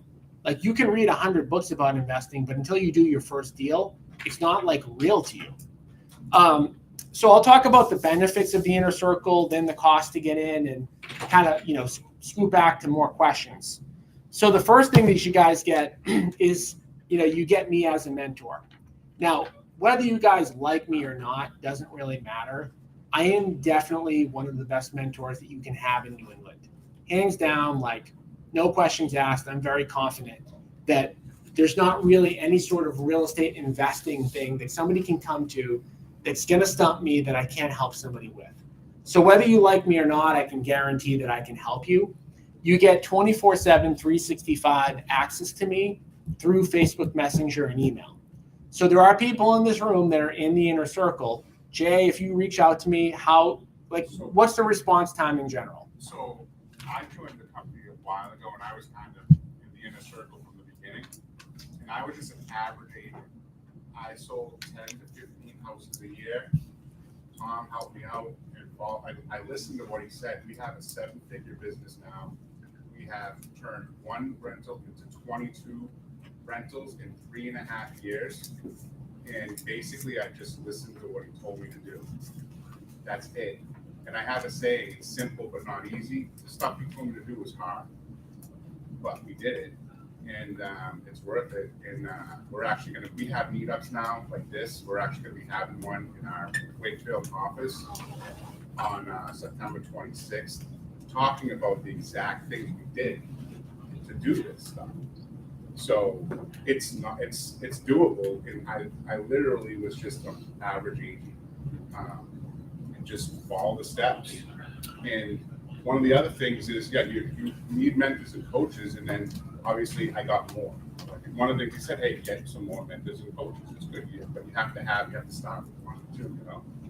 Yeah, and one other thing that I think is key to point out that's different about the Inner Circle program that I changed. My old program was $60,000 for 1 year. After 1 year, it's done. Here's another kind of reality. In actuality, no, what we all want, and I want this too, is like we want to make $10 million in the next 3 months, right? Mm-hmm. We do, right? That's just human nature. This stuff takes time, like it's building blocks. So the other thing that I changed about this is a lifetime membership. It's not a year membership. It's not a 2-year membership. It's not a 3-year membership. It's a lifetime membership. So what Jay just said, like he was an average agent, that was like what, 2016? Yeah. So this is a path. This is a 7-year like path, right? There was 1 year I was sold 90 houses. Yeah. 90 closings. And that was the path to get to investing. But just to be clear, to make my point though, that didn't happen in 6 months, right? No, it was years. And by the way, it took me sometimes a year after you told me to do something because there was fear. Yeah. Like literally there is the fear. Like I'm gonna spend this amount of money into a marketing campaign. And he said to me, when I started mine, I didn't even know I could close them. I never knew it. You know you can because I was going on some appointments for him on his marketing. So he's like, you should, it's like, but it's still scary to spend it because when we started, you have to have the right amount of budget to do paid marketing. And it was $50,000. Like, but you know what's great, even for timing, like just to give like another example, like Steve, like you did a marketing campaign, what was it in Holbrook? Probably like 2 years ago? Before 2020. Okay, and then you got a lead, what was it, last year? That we worked on together. Like you weren't even marketing anymore, you got a lead later. And then what was the profit for both of us? Like 15 or 16 or something? Something like that. And that was just from a campaign like that Steve did like years ago where the seller like called him back. So again, like my whole point of this is like, it's 24/7, 365, but it's also lifetime because 1 year isn't long enough. Like if we're talking about like achieving financial freedom, you can probably learn most of what you need to learn, but the mentorship probably needs to go on for longer. We talked about the ability, obviously, the entire time to partner with us on flips. That's a guarantee if you're in the Inner Circle. So I want to be clear about this. Like as we start to promote this, we're going to get a lot of opportunities. My company will get a lot of opportunities because it is a no-brainer, great deal for an agent just to bump into a deal and get 50% of the profits. Like that is a no-brainer. You'll never get that opportunity. Like nobody else does that. And probably nobody else ever will. And I'm not even exaggerating. I don't think anybody else will match that. But my point there was we're going to get a lot of opportunities. If you're in the Inner Circle, we guarantee that we will do those deals with you. We're not going to run out of money. We're not going to say we're too busy. If you're not in the Inner Circle and you send me a deal and we can do the deal, we like money. We're still going to do that deal. But if we start to get busy and you're not in the Inner Circle, we might have to tell you that, hey, we can't do this particular deal for whatever reason. Okay? A once a month strategy session. So this is something that's offered to all Inner Circle members. You come on, you get individualized help with anything that you need help with once a month. You don't have to come on every call. You can come on every other. You can come on every month. You don't even have to bring a topic. You can kind of listen in, listen along, or you can come and you can get as much help as you need. We talked about the fact that we're going to go on the appointments with you. Free admission to all events in the future. I don't know where this stuff is going to kind of go. I don't know if we're going to start charging in the future or not. But if you're in the Inner Circle, it's guaranteed that you're not going to get charged. We will analyze if you're in the Inner Circle, any deal that you have. Like if you're not sure if something is a deal, we have somebody in my office that actually does the analysis on every single like opportunity that we have. And it's basically an investor CMA. They're typically 20 to 30 pages in length. And we're going to give you guys that analysis as though we were buying the property. Whether or not you want to partner with us or not, for any opportunity that you want us to analyze, we'll analyze that for you. And there's a bunch of other stuff here, but the other huge important thing here to keep in mind is that, like, if there's any systems-based stuff that we have, and we have a ton, that you need help with, we'll give that to you. So for example, if you decide like you want to make cold calling your thing, like we'll give you all of our scripts. We'll give you everything that we have that we've used in the past to do this stuff. Anything that we have as a resource is available to you. Like we've had, times where people need to have a property that they're going to flip scoped, or budgets or budget tools and calculators and spreadsheets, like anything that we have, which is a lot. I could, probably do a 3-hour seminar on like the business things that we have. It's available to anybody that's in this room. So I talked about like making this accessible to anybody, and how you can get in is on this paper. And really, there's no reason why everybody in this room doesn't have the ability, if they want, to join the inner circle. Like if you don't want to join for whatever reason, that's okay. But if you look at the bottom of this sheet, like there's no reason why anybody in this room can look at themselves in the mirror and say, I can't do this, okay? So there's 3 ways to do it, right? Option 1, and this is just an option, is to join our brokerage, okay? So Chris Martin, where are you? Chris is in the back there. Chris Martin is our team leader. He handles all new agents. On this form, if you would want to have a conversation with him, just fill out this form and hand it to the back. But that is one way to join the inner circle, is to join our brokerage. Now, why everyone in this room can do this is because 95% of the people in this room could switch brokerages, right? It costs you nothing to do it. We have some fantastic benefits of just joining the brokerage. We have 375 agents in the brokerage. I'm going to cover in 2 seconds kind of some of the highlights. Besides the inner circle stuff, most of the agents that have joined our brokerage joined having nothing to do with the inner circle. They joined because just as a brokerage, we have a great brokerage. As you guys probably have found out through this presentation, like I like money, and I like other people around me to have money too. I think financials matter at brokerages, and I think most brokerages, their entire pitch is on why the financials don't matter. I think financials matter, and we have some of the best financials in the business. We have an 80-20 split with no fees. Chris, you love that thing, right? No fees. As soon as we say no fees, 5 hands go up and they go, what about E&O? What about printing stuff? What about this? What about that? Like legit no fees, okay? Like no, like you sign your contract and there's 7% royalty to somebody else. Like it's 80-20, there's nothing else. We don't charge you for anything else. We have a $20,000 cap the day that somebody signs on, but we've initiated something called a disappearing cap, okay? Disappearing cap means every year on your anniversary, it's up there in that billboard. Your cap goes down $2,000 per year, okay? So after year 1, your cap goes to 18. After year 2, your cap goes to 16. After year 3, your cap goes to 14. Even if you didn't sell a house, okay? You could go 5 years, not sell a house, and you're at a $10,000 cap. Does that benefit me? No, but it's just what we do, right?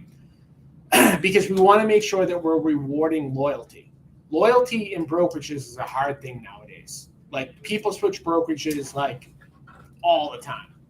We want to make sure that if you're loyal to us, you don't have to come back to us and renegotiate and say, hey, Coldwell told me they would do 4. No, you're going to be minus 2,000 every single year. We also have something called a profit tree. So you earn 20% of company dollar for every agent that you bring in. Our cap is 20,000. If that agent caps, you earn $4,000. You get paid every time they get paid. Okay. Would not join for that reason alone, but it gives you guys some encouragement. Like if you think that somebody's a fit for our company, to bring them into our company. Yep. Is that per agent or total?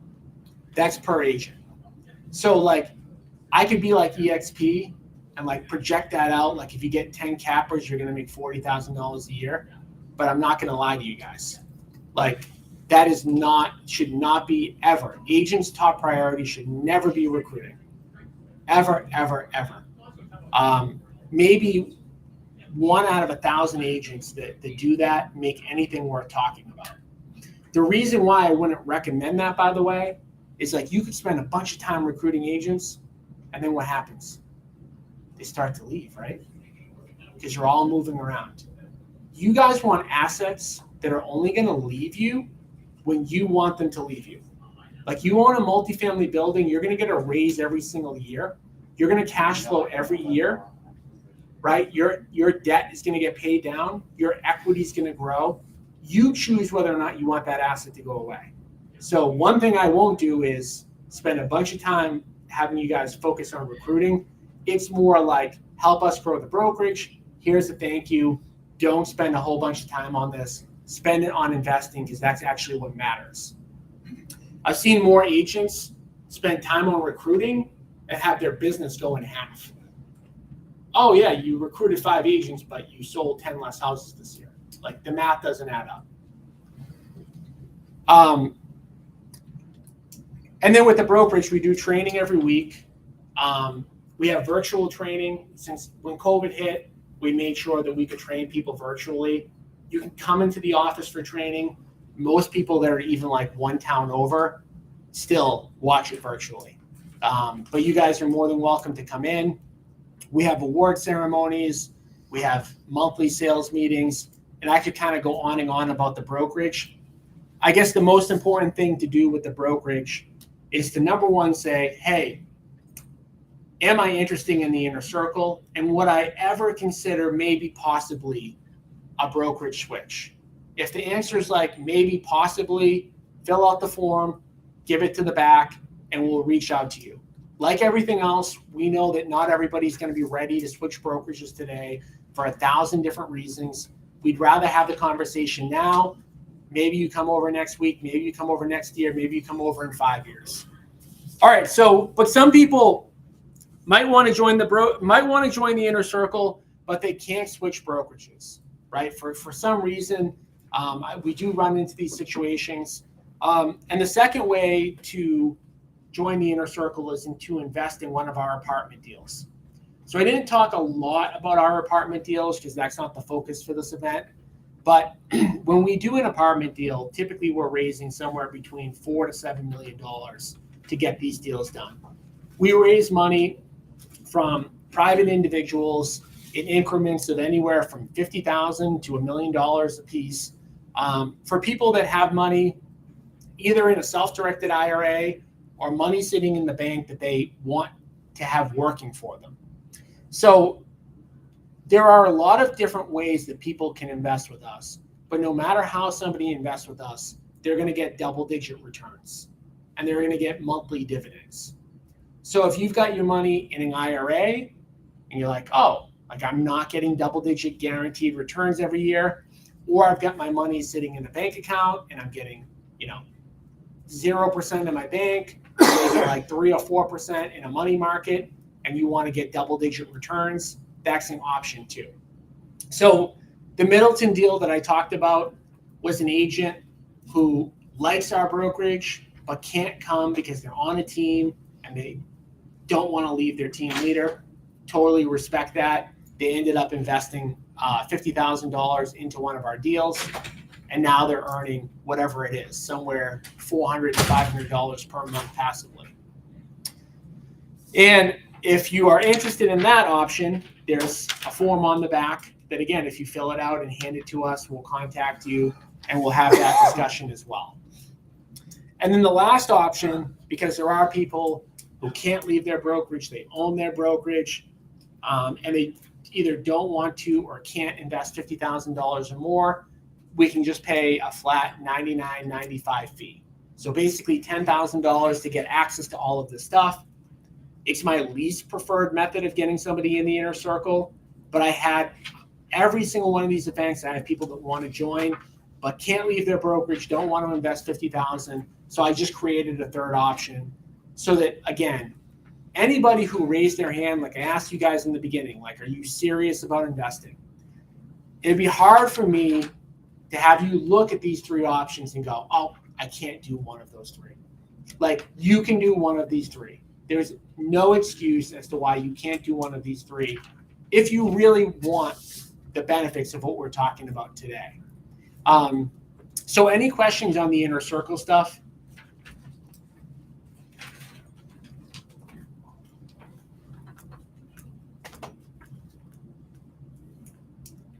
All right. So for those of you who are interested in the inner circle, all that we ask, and this is the only favor I'm going to ask you guys today for running this free event. If you are interested, please fill out the form and give it to them in the back.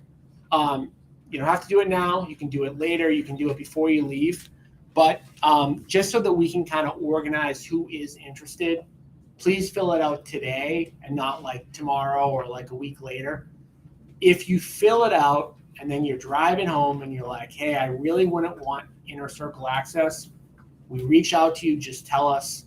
Like, we're not going to hard pitch you on why you need to be in the inner circle. I think the benefits kind of speak for themselves. All right. Any other questions before I kind of like wrap on like a high level summary of today? All right. So we talked about like why it's important to get these flips, what it can do for you. All right. What would it mean to get chunks of $30,000 direct deposited into your account once, twice, 3 times a year? Once a year is possible with taking a passive approach. 2 or 3 times a year is definitely possible if you take a more active approach, right? Jay, how many investment deals do you think you'll do this year? This year? Yeah. Like actual ones we close on and flip or all together? Just all together. Probably we might hit 20. Okay. So I'm talking like when I say something, right, I want to be realistic. I want to be conservative, right? It is very possible to passively do 1 a year, to actively do 2 or 3 a year. Now you could get to 20. You're probably not going to get to 20 tomorrow. You're probably not going to get to 20 this year, but you could get to 20 over the course of a couple of years if you really wanted to. But I'm talking about like when we look at everything, we run our business on the entrepreneurial operating system, which breaks our business into 4 quarters, right? So we always want to look at like, where do we want to go long term, but what do we need to do this quarter to get to where we need to go? So for a lot of you in this room, if you've never done a flip or never worked with us before, like even doing 1 in a year, like that's an accomplishment because you're going in the right direction. The most important thing is getting started and making a little bit of progress like every single quarter. And then the quarters start to stack up and then you get to 20 a year, right? So it's important not just because you want to earn chunks of 30 or 60 or $90,000 in a year, but it's the more important thing, truthfully, is getting around and getting into more long-term deals, right? Every single multifamily that you buy or short-term rental that you buy or whatever investment asset that you buy, you know, it should be throwing off $10 or $15 or $20,000 a year. So what do we all want to get to? You know, I mentioned in the beginning, we want $10, $15, $20,000 a month of passive income. Maybe some of us want more, but let's start with what's achievable. So if every one of these buildings that you buy throws off $20,000 a year, how many of these do we need to get 6 figures a year in passive income? 5, right? So 5 over a 10-year period, 1 every other year. I'm being extremely conservative, right? And the reality is by the time you get to that 10th year, if you went really, really slow, it's not going to be 100,000 because your rents are going to go up every single year. That 100 is going to probably be 120 or 130 or 140, right? And then the other thing is, once you get a few of these assets, you can then use the equity in these assets to buy more assets. So the hardest part is getting your first 1 or 2 or 3 deals. Once you have, call it 3 multifamilies, every year you're going to probably be able to refinance one of them, get equity out of one of them to use as a down payment for another. And now you're building your war chest of passive income. But to me, it all starts with one deal. It started with one deal for us. It started with 13 Cameron Ave and earning $115,000 on that deal and using that deal to parlay it into more deals, more passive income, more money. But it all starts with making the commitment to getting started, right? Like the inner circle stuff, like all of these benefits are huge. But one of the biggest benefits for joining is the actual action that you took to actually commit yourself to doing it, right? Making a commitment. And I did that when I got my mentor. Like I made a commitment. Like there was no looking back because now I'm working with somebody. Now they're asking me like, well, what are you doing? Now I have no excuses not to do what I've been talking about doing. But it all starts with one and then growing from there. And we've helped people, go from, do very small investment businesses to scaling, larger. And there's people within our company that have scaled larger. So I think for me, really, that's it. I mean, we've covered enough. I'm sure that there's more that I could talk about, but I think for the purposes of today, we've covered what we need to cover. I do want to really encourage you guys, if you're the least bit interested in joining the inner circle, fill out the form, hand it to the people in the back, hand it to Nicole or Chris or Chuck in the back, and then we'll reach out to you guys. Any questions on anything? Everybody knows exactly what they need to do. Who feels confident that they know tomorrow what they should be doing? Good. Yeah. You have not mentioned LinkedIn at all. What are your thoughts on it? So I try to do things in the order of effectiveness. So LinkedIn obviously is a pretty big social media provider. And if you look at kind of the number of people that are on each platform, I'd have to look this up. I know for a fact Facebook is number one. And I believe Facebook is the most powerful. What I find about LinkedIn that I don't like that much isn't necessarily even the number of users. There are a lot of users on LinkedIn. How many people, I mean, let's just see if I'm right here or if I'm totally off base. How many people here scroll Facebook or Instagram every day? So most of the room. All right, how many people scroll LinkedIn every day? So that's your answer, right? Maybe 10% of the people scroll LinkedIn every day, and 80 said Facebook and Instagram. And I would be willing to bet the people who didn't raise their hand weren't going to raise their hand no matter what I said. I think everybody in this room is on Facebook or Instagram, and they're on it every day. I bet there's only a couple outliers in this entire room who aren't. So that's why. So if we're talking about getting top of mind with people, you need to be where people's eyeballs are. People's eyeballs used to be on TV 30, 40 years ago.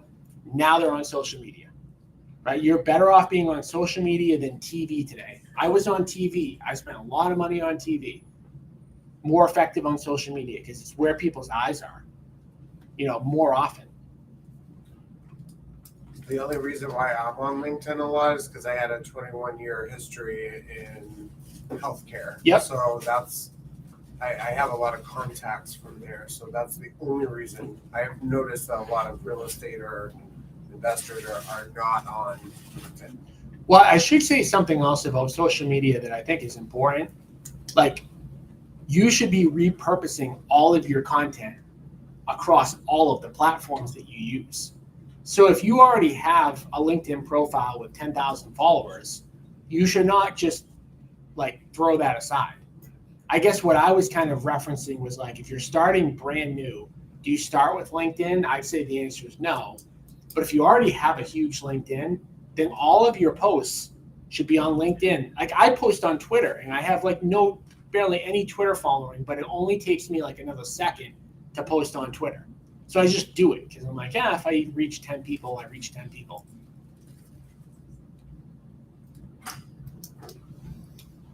All right, so I guess that's it. I will do a last call on questions. And then if not, you guys